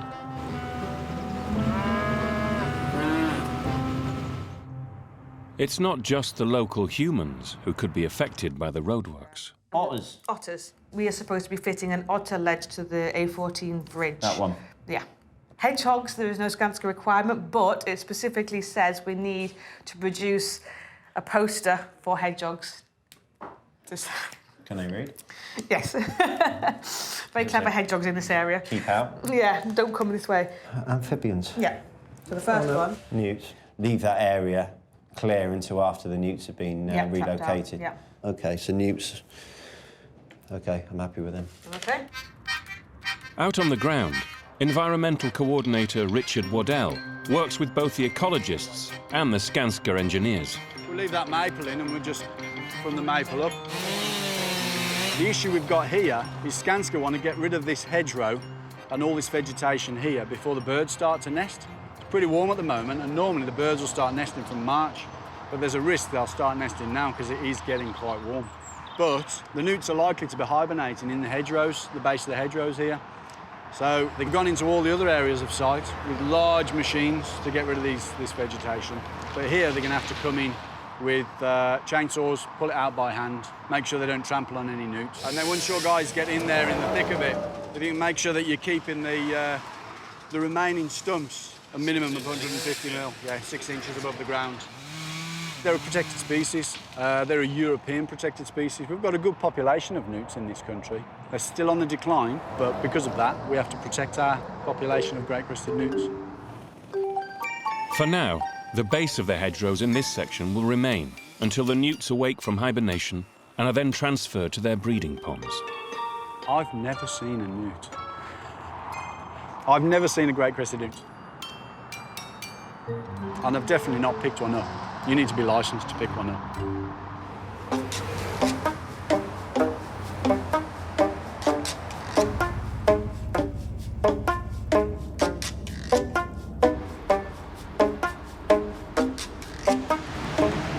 The number of lorries seems to me to have grown so much. It drives me crazy. Be careful of your position. You seem to get a little bit scared of these lorries or something, are you? A little bit. There's enough room for you all. Now, this I don't like. It feels sandwiched and there's 3, one after the other. So you've got nowhere to go. And this is why I don't like motorway driving. The majority of people on a motorway will say, if everybody drives sensibly and correctly, then we'd all get on fine. Out on the road, the Central Motorway Police Group target drivers falling foul of the law as part of their mission to make the motorway safer. Got his seatbelt on? Good lad. Today, Sergeant Rob Lever and PC Dave Gaunt are patrolling a section of the M6 in an unmarked lorry. Yeah, it's a red seatbelt hung down by the side. He refuses to look at me. Height for us is a really big advantage because obviously from a car perspective looking up to a lorry, it's very difficult to be able to get a clear view. This gives you the advantage that you can really look down into the cars as well and catch some of those people out. But I've got a transit van to my near side now that's on the phone. Looks like he's got a whitish sort of Samsung up to his right ear. Switched the phone across to his other ear and he's just put it down. What you did? We've got a vehicle that we're following at the moment, which Dave has detected that the driver's not wearing his seatbelt. So one of our patrols is just waiting on the hard shoulder here. He's going to pull this vehicle over and deal with him for the seatbelt offence. Right, he still hasn't got it on now. My colleagues who are stopping the vehicles that we're seeing, they're referring people for education courses. And when these drivers go on the courses, they will see what we see. It really does work. It really does prevent people from continuing to drive using their phones or not wear the seatbelt. So it's a valuable lesson and one best learnt in a classroom and not for real. Hello, put your seatbelt on. Put your seatbelt on.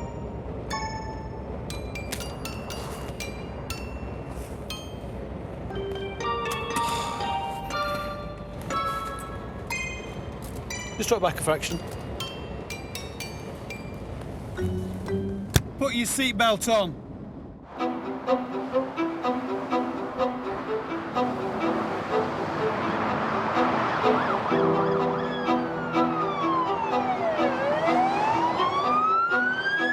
"25 miles away at Junction 6, Inspector Mark Watkins is heading to a road traffic collision. It's unknown what you're going to be dealing with within the next sort of half an hour or so. Things change very, very quickly, almost like the weather. What we know is that traffic on the northbound carriageway slowed down. The lorry at the front, that's been hit by the blue lorry, which has hit the taxi, and the other lorry at the back has then got into the back of the blue lorry. Amazingly, the driver of the blue lorry, his cab has actually come off as part of the collision and has landed in the carriageway. You can see it's fairly obvious. The white bit should be on the bit with the engine. You would expect there to be really quite serious injuries as a result of this, and amazingly, everybody has walked away from this. But it's brought the M6 motorway to a complete and utter closure. It's been carnage. It's the only way to describe it is carnage. Yeah. It's got traffic queuing in all directions, and we've got 6 lanes of queuing traffic on the A38M. All the traffic that was travelling northbound on the M6 automatically gets diverted towards Birmingham city centre. So we're pushing more traffic in, there's more traffic trying to come out. It just grinds to a halt eventually. Lane 3, please. Look that way. Because they've been stuck for so long, they obviously want to know what's been causing it. But what you're starting to see is they're going slowly, starting to speed up, but trying to look at what's happening behind them at the same time. And worryingly, they're starting to veer towards me a little bit. Slow down! Slow down! It doesn't sound very nice, does it, rubbernecking? But it's exactly what it is. People are stretching their neck, looking over their shoulders, trying to see what's going on. See people driving their cars on the other side of the carriageway, filming with their mobile phones as they're driving past. As well as I'm getting me quick upload to Twitter or Facebook, I mean, they're happy, and that's all you can think about. Looking at somebody else's misery. Taking pictures on your phone is still using your mobile phone, mate. £100 fine and 3 points. Get on your way. Hello, Neil.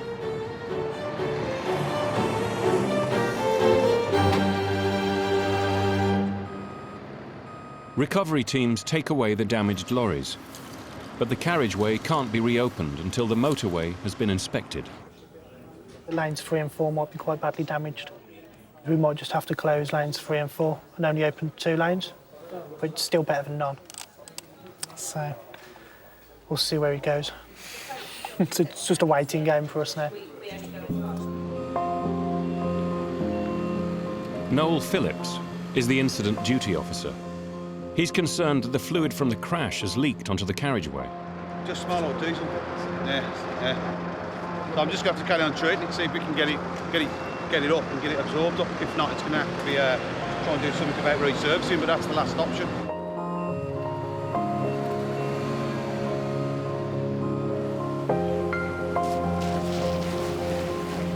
Diesel's really, it causes a big problem. If it does get to that stage and it seeps in too deep and we can't get it off the carriageway, you have to resurface it. The diesel and the oil now started going into the tarmac. As soon as you get any rain on that, it's just going to come straight back out again, and we're going to end up with accidents. The signs aren't good at the moment, are they? It's going to be a resurfacing job. Total closure for a while then? Yes, it's going to be a long night then. Oh dear. The inspector's just inspected the carriageway and it's worse and worst case scenario because we thought it'd only be 2 lanes. Unfortunately, all 4 lanes need to be resurfaced. We have to keep the carriageway shut until I'm certain that the travelling public can travel on the network in the same condition previous to the incident. If I neglected to do my job, then the next incident that happened or accident that happened would be due to my neglect, and that's not what we're here for.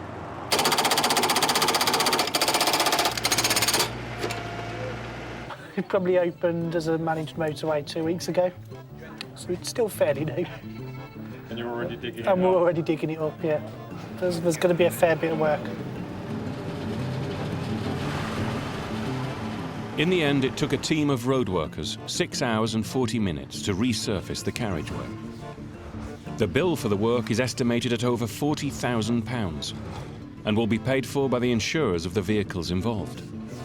Obviously, this can't go onto the taxpayers. This has to be sought after, and a payment has to be taken from the people that caused the incident, and it's not the taxpayers.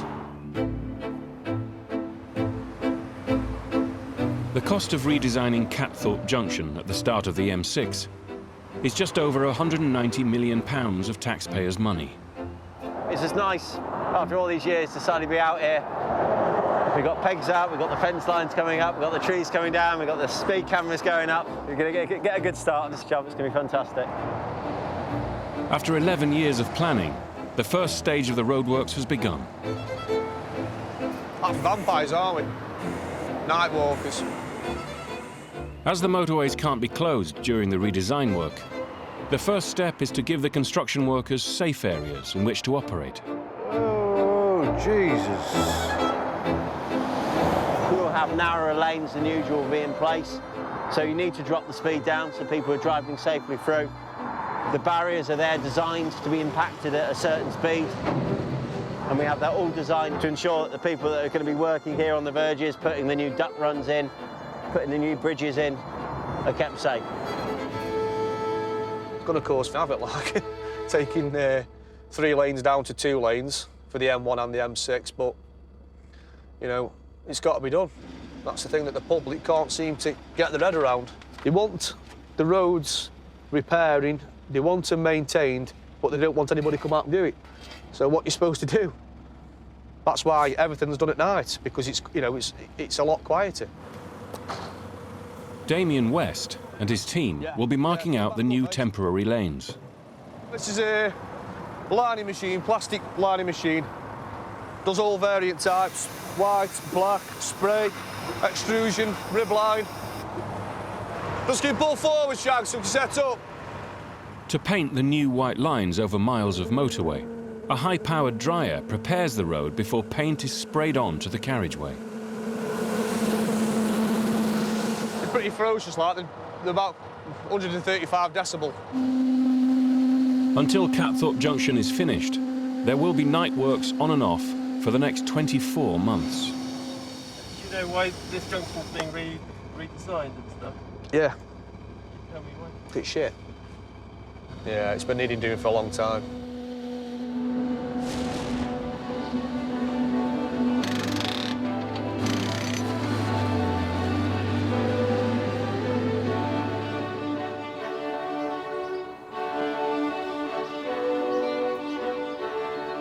Just a mile from the roadworks is the rural village of Swinford. Today, construction manager Mark Sutton and his team are holding a public exhibition here to unveil their new plans for Catthorpe Junction. I've got great faith that everyone's going to be nice and polite, and that we're going to have all the answers ready for people. Last minute revision. We're all stressed. I think I might just give them a quick call. Ivan Marriott works for the Highways Agency and will be helping construction manager Mark answer queries from the locals. So that junction is going to change completely. What we're building there is the mirror image of the existing off-slip. See, I lived at Catthorpe till I got married. So I've seen a lot of changes, and that was 42 years ago. 43. 43, all right. Every time we come through, there's bumpers and wheel trims, and you know, somebody smacks somebody. You know. It should never have been done as it was, but obviously people didn't foresee the amount of traffic. This is good. This is all for the best. It's all for good. Yeah. I think one I've taught myself is not to open the mouth unless you know what you're going to respond to. There's no room for blagging anything here. You've got to be completely truthful, completely honest. If you don't know, and if I don't know, say so, make the note, get the details, and come back with the detail later date. Who can I contact during the night? During the night? Yes. You can contact. Do you want my details? Who do you work for? I'm Scansky. No, I certainly don't. Not under any conditions. With night works already underway, the construction has become all too real for local farmer Mr. Turney. I haven't had any sleep for 3 nights. I've got 7 or 8 vehicles grinding, flashing lights and banging all night in front of the house. I object to being woken up. Yeah, I appreciate I mean, how are you supposed to work when you can't get a night's sleep? We have to. There's some elements of the work we have got to do at night time because we can't do them during Why the not? day. We've got to do the work at night time because that's the only time we can get on the network and do this particular activity, which is it's very dangerous, and therefore the only time we can. Well, do how it is when dangerous do you it's think it is if we drive tractors and deal with stock and we've had no sleep all night? That's safe, is it? You shouldn't be allowed to wake people at night. People are entitled to a night's sleep. I don't particularly want to disturb your sleep, Mr. Taylor, and that's not what we're trying to do here. We'll look at to see whether there's anything else we can do, and I'll come back to you on that one. Very good. Okay. No, well, look, thank you very much. Thank you. It is like being a little bit on sort of question time, I suppose, isn't it? You don't know what people are going to throw at you. But I do understand that in circumstances, if somebody's either been kept awake at night or whatever, then they're going to be agitated for reasons. And I know I've got to deal with that as part of the role that we do here. So it's not over yet. One regular user of Catthorpe Junction is trucker Paul Reed. He will also be attending the exhibition. And it's notorious. I mean, I don't think there's anybody in the country that doesn't know about the junction. I don't believe that what's being put forward is sufficient enough to improve the whole junction itself. He's dedicated hours of his spare time designing his own vision of the junction. I was watching the film The Great Escape and many years ago, and I thought that's where the idea came from. The idea was that, so, well, if we can build tunnels as good as what we can, why can't we do the same here? I've always believed that the British are best for engineering anything. It consists of 2 underpasses. It has additional levelling roads which come from the M1 northbound, from the M6, and it also has from the A14 going up to M1 southbound in the far corner.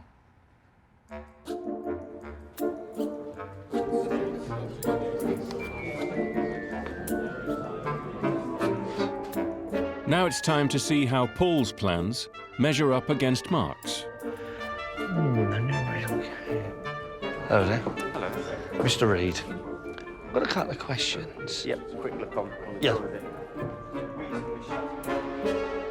There's a hell of a lot of lorries that use this junction. This is the bugbear because lorries aren't fast, they're slow. They need plenty of room to merge together. When you've got cars dittering around in here, out there, it's like a pinball game.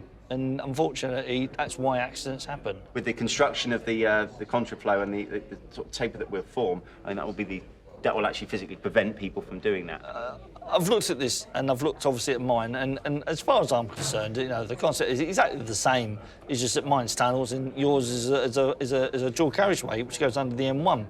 But as it stands, looking at this, yes, it'll work. I hope so. That's the main thing, is get rid of that congestion on that M6 and open it up again. That's the main driver. The M6 is a major transport route, with lorries carrying up to 182 million tonnes of goods to the northwest of the country every year. This will do for me. Golf November Zulu. The trailer looks like it's worth doing. Keeping watch over them at a strategic check site near Junction 14 is a team of inspectors from the Department for Transport. Keep moving. This tyre's about to blow at any time. It'll go bang.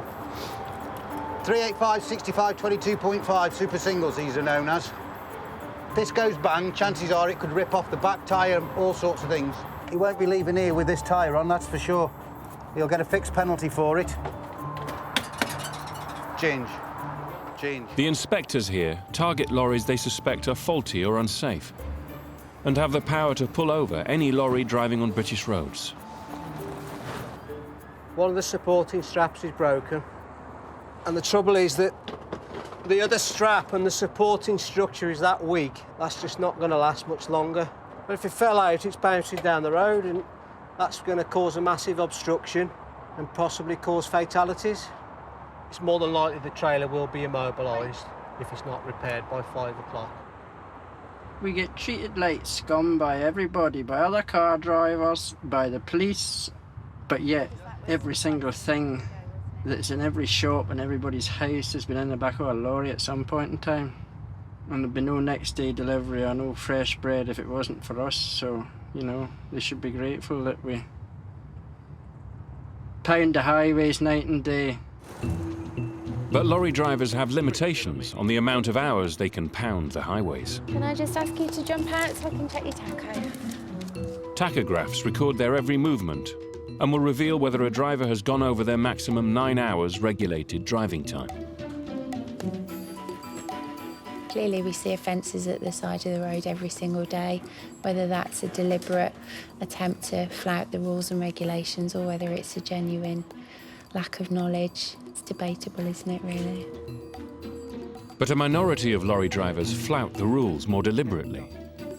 The use of simple magnets can disable the tachograph, allowing them to drive longer undetected.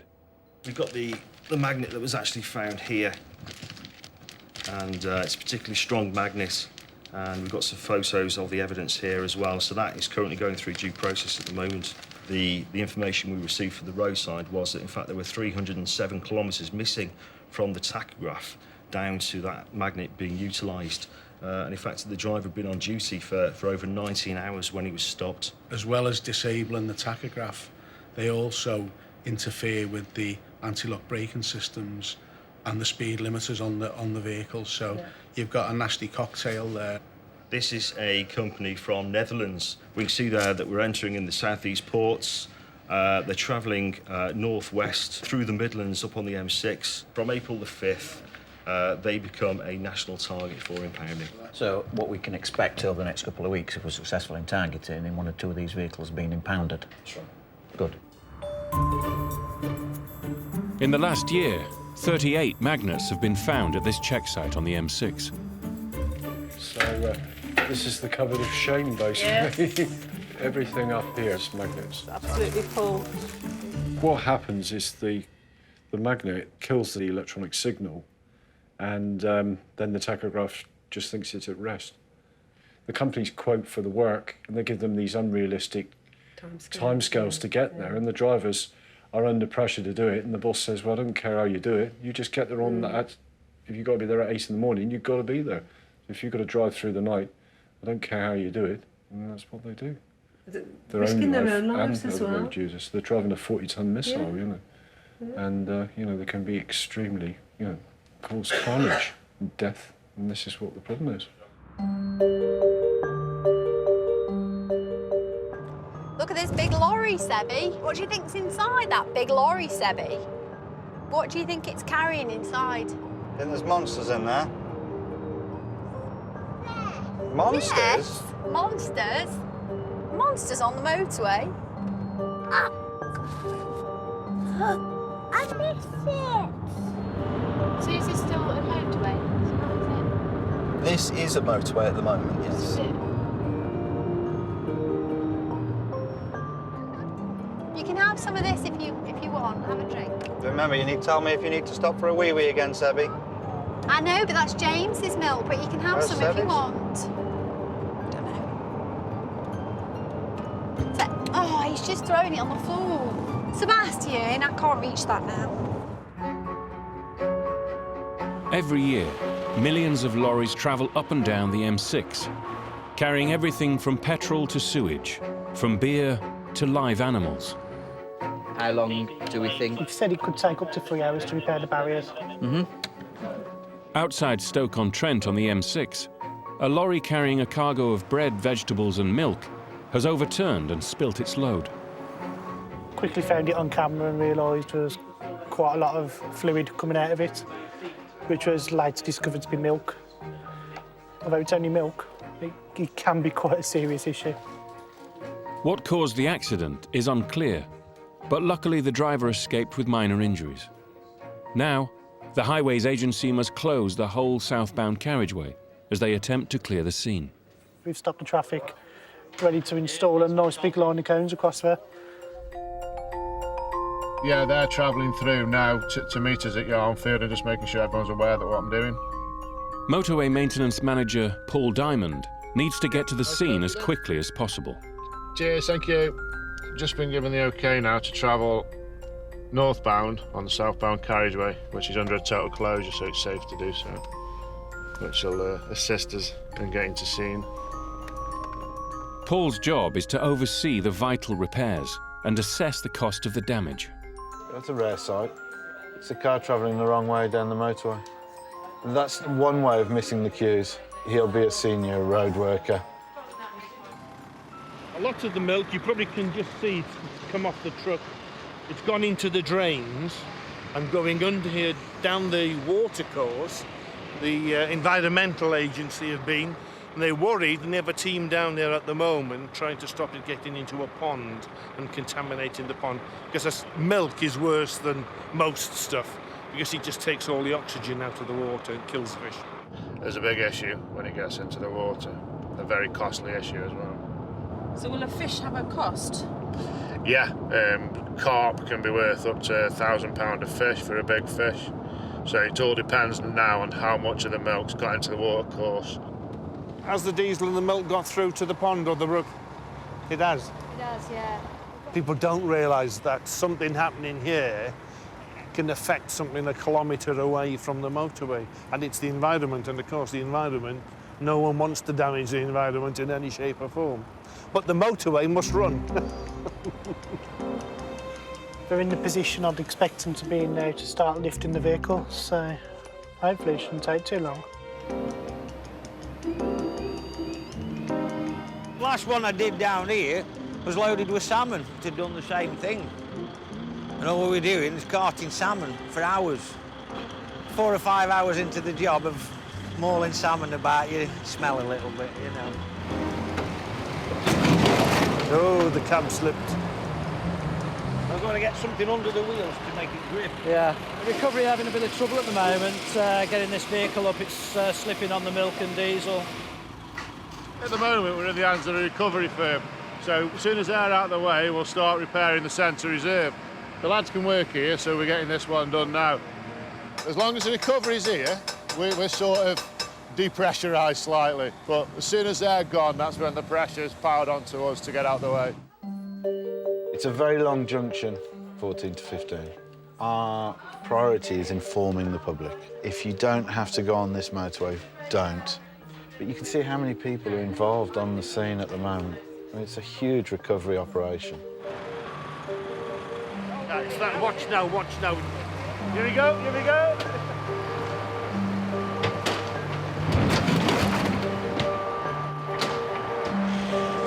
See what's happened as it's been lifted up. The side has completely come off it, which has made our job even worse. This has added hours to the recovery. HCV's been righted by the looks of it. They righted that, the side's split and the rest of the contents have fallen out into the carriageway. Oh, God. So Nice. there's more bread and milk on the carriageway now. This is Keel Services, and it's absolutely gridlocked, and we have 60 minutes of delays on the southbound. We have 11 kilometres of congestion, all filtering into a single lane of traffic. It is a huge problem, and the traffic will only get busier. Now, these guys, they've had all of the local travel alerts. Every junction, we've warned them about these delays. I'll show you the end of the queue. Oh, you may need a tank to get through the traffic for the next 2 hours.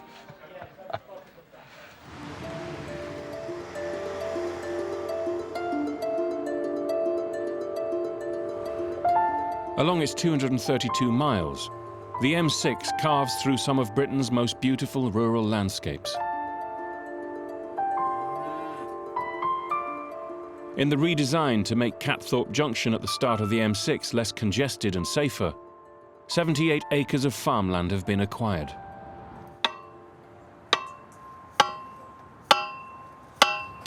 Every project has some ecological species that's causing problems for a contractor.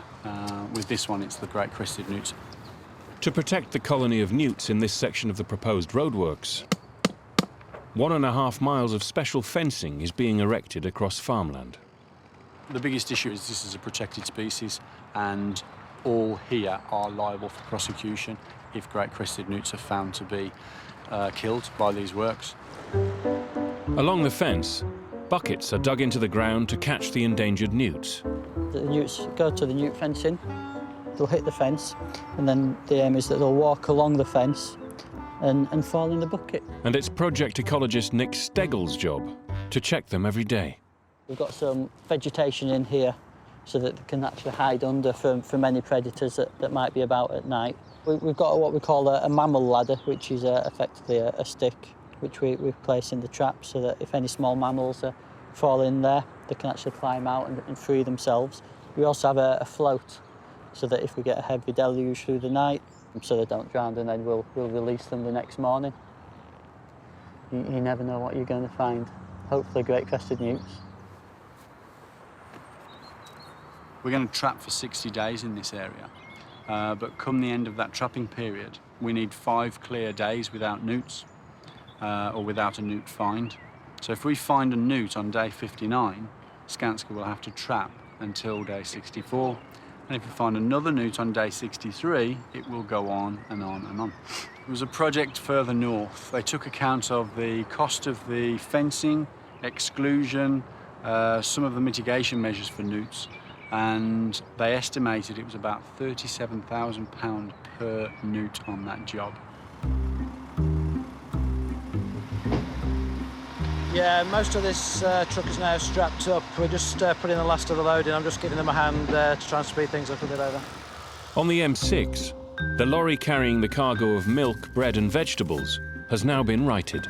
Leeks, carrots, parsnips, turnips. I've seen it all now. I'm sure there's somebody who complaining there's no milk and vegetables at the store. But the clear-up has meant that the southbound carriageway has been closed for 4 hours, causing even bigger delays.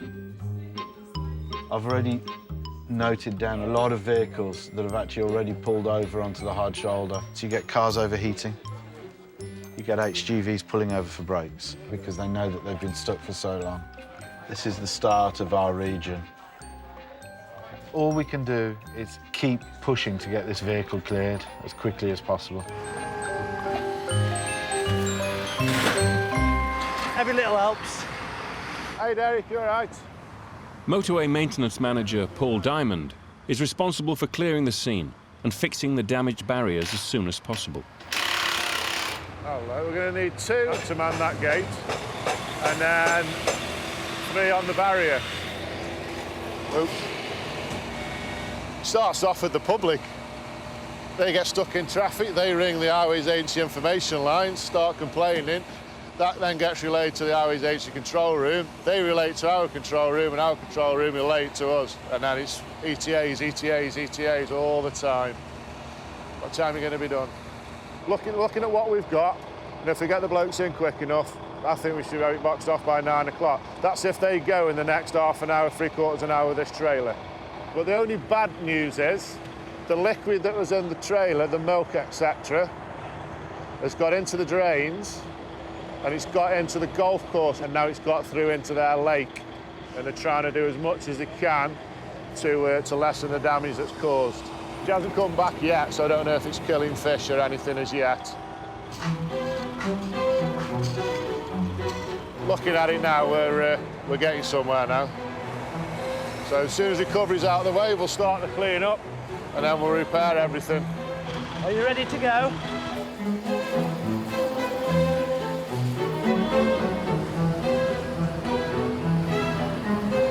You're just trusting that your team manager on scene's having the right amount of contact and putting the right amount of pressure on them. Where are we at? Further than what we were last time. Give a rough estimate of time. Another hour. Another hour? Yeah. OK. What's the right amount of pressure? A lot. ETA for getting lanes open is approximately 1 hour. It's my job to make sure that these guys feel the pressure, just to make sure that everything moves as quickly as it can. Let's all go. Busy, busy, busy. I mean, I've done hazardous spillages before, They're the worst, actually. There was one with the conditioner, Lenore, that spilt across it all. And sweeping it actually activated it, so it made it worse before it got better. It smelled nice, soft. This is an incident that will go to the ministers. They'll want to know why it's taken so long to get the carriageway reopened, because obviously it has a massive impact, not just on the travelling public, but also on the finances of the nation. We'll all just carry on getting wet, because we love it.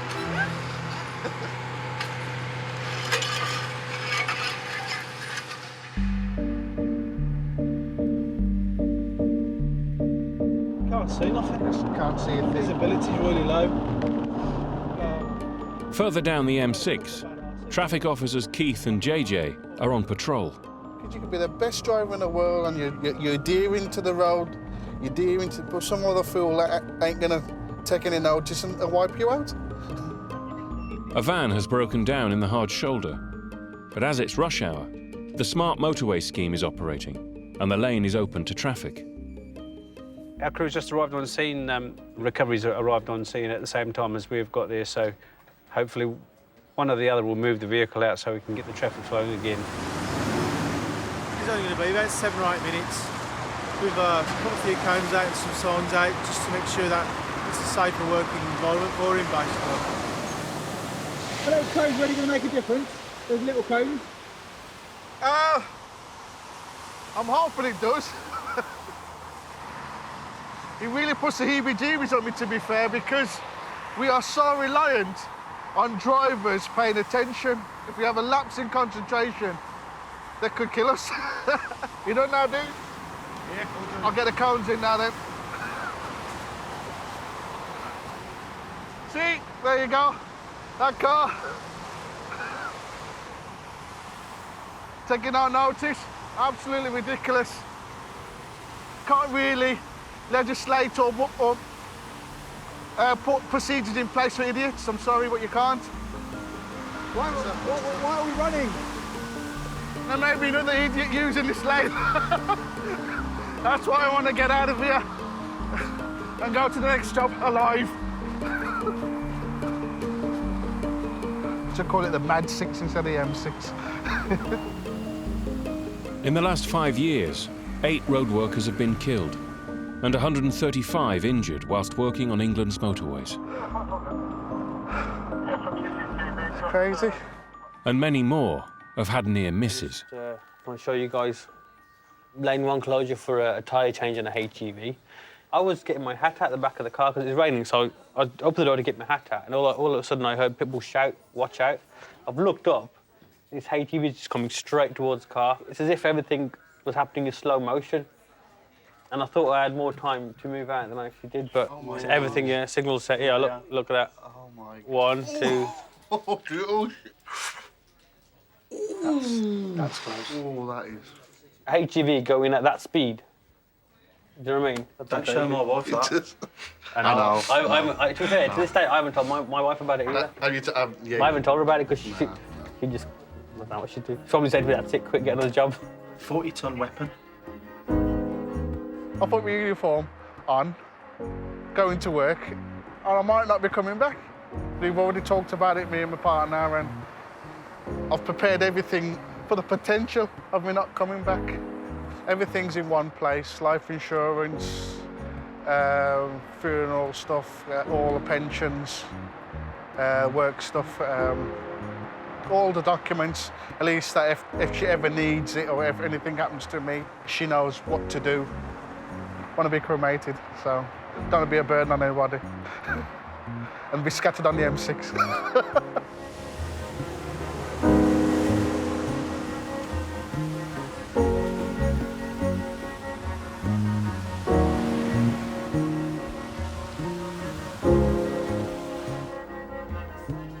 40 miles back up the M6, the motorway maintenance team have finally cleared the overturned grocery lorry and repaired the damaged barriers. We're reopening the carriageway now. Hooray! Let me cup of tea.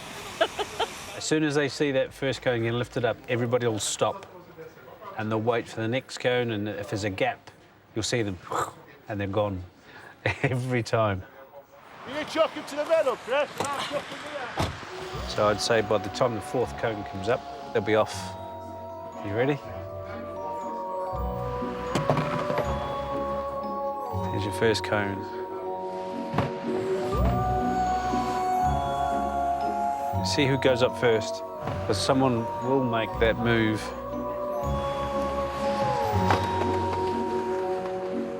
There you go. They're off. As soon as the 4th cone was off, they're off. That's it. It's open now, and they're away. That's dangerous. They don't have any concern for any of these guys on the road. They're just people that put down cones, and they hate cones. HGVs coming that close to you, you know, it's not a safe place. You've got to watch out for each other. It's dark, it's wet, it's fast. Slightest wrong turn for someone in a vehicle could swerve. If you're not watching, your mate's watching, he's going to shout at you, you're going to jump one way or the other. Possibly save your life. Very nice sight, seeing the cones come off. There you go, all clear. They'll be relieved to get through and on their way. It's cost businesses and, you know, industry a fortune.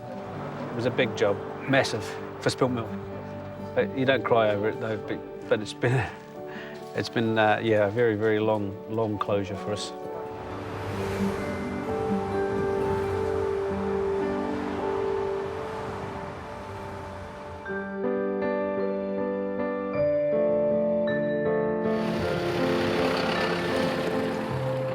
At Catthorpe Junction at the start of the M6, groundworks on the redesign to make the interchange safer and less congested are underway. But on a section improving one of the local roads, the newts and other wildlife are still causing concern. Trying to pollard these trees to allow the works to go ahead. But the issue we've got now is we've got some of the trees have got birds nesting in them and some haven't. And some of the trees that haven't got birds nesting in them have got birds in the tree next to it. So the ecologists are a little bit twitchy. There was a blackbird had nested down the road there, and that caused a bit of a constraint. But some magpies came past and ate the eggs, and the blackbird is now gone. And so that constraint has been removed, so it changes on a day-to-day basis.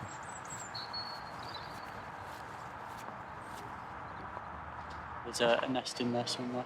Okay. Has that one been identified previously? No. So now we've got blue tits nesting in this tree that we didn't know about until Nick just told us. Things change pretty quickly.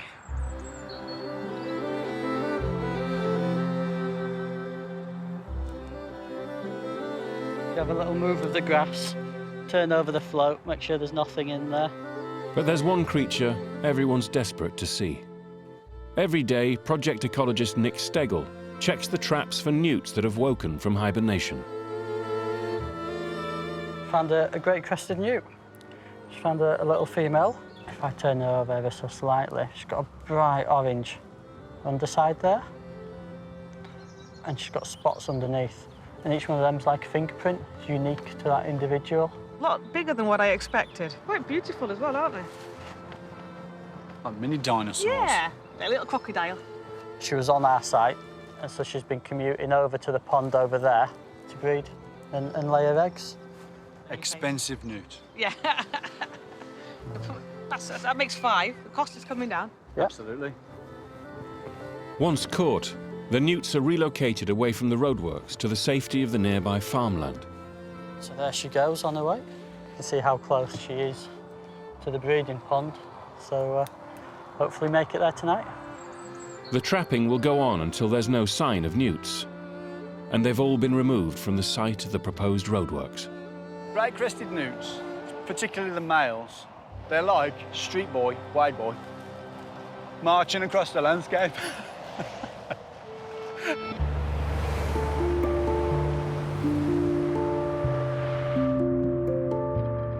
They spend tens of thousands of pounds a year to protect the newts. Strange, really. When I grew up, we used to go collecting newts as kids. We used to come back with buckets of them all the time. And all of a sudden, they're all protected.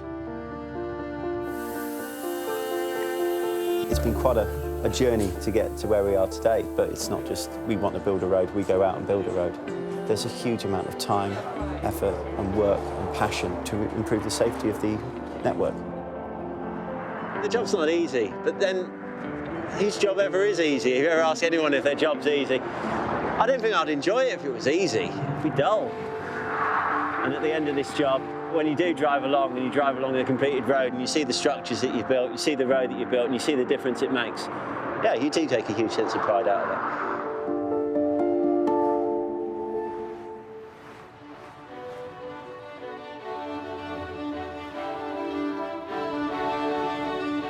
I guess it's just a strip of tarmac that we all share. That's one common goal we all have, that we're traveling in the same direction on the same piece of tarmac. It's all about... It's like choreography. Well, you do dance, don't you? I do. You know all about choreography. I know loads about choreography. Like dancing with traffic. Oh, no, can't go down 50 quid. You've only got to take your eyes off the road for just one split second and the traffic's at a standstill and you're going straight into the back of somebody else, and it's easy done. Let's all kind of move along as a hippie commune and get to where we need to get to. We're all in a hurry. Everybody wants to get to where they want to be, but we all want to get there in one piece. I haven't been on this road for at least 10 years. Junction 17. This is the stretch of road where my husband lost his life. He just got onto the motorway. He was in the centre lane doing 60 miles an hour, and a long-distance lorry driver crashed into the back of a mobile crane on the northbound carriageway on the inside lane, which sent that crane across 3 lanes of traffic. It hit the central reservation, flew up into the air, went over the outside lane and crashed straight into the roof of my husband's car, and then carried on and crashed into another lorry on the inside lane of the southbound carriageway.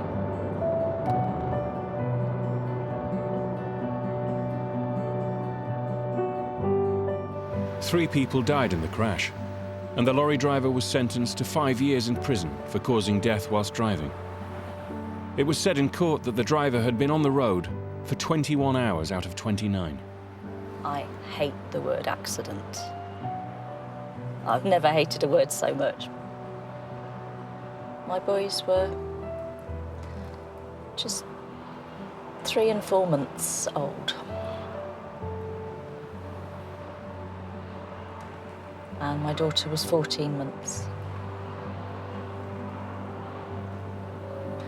And they don't know him. And they won't ever know him. I'd like people to understand that being responsible isn't a trivial thing. Obeying the rules of the road, doing what you're supposed to do, is necessary.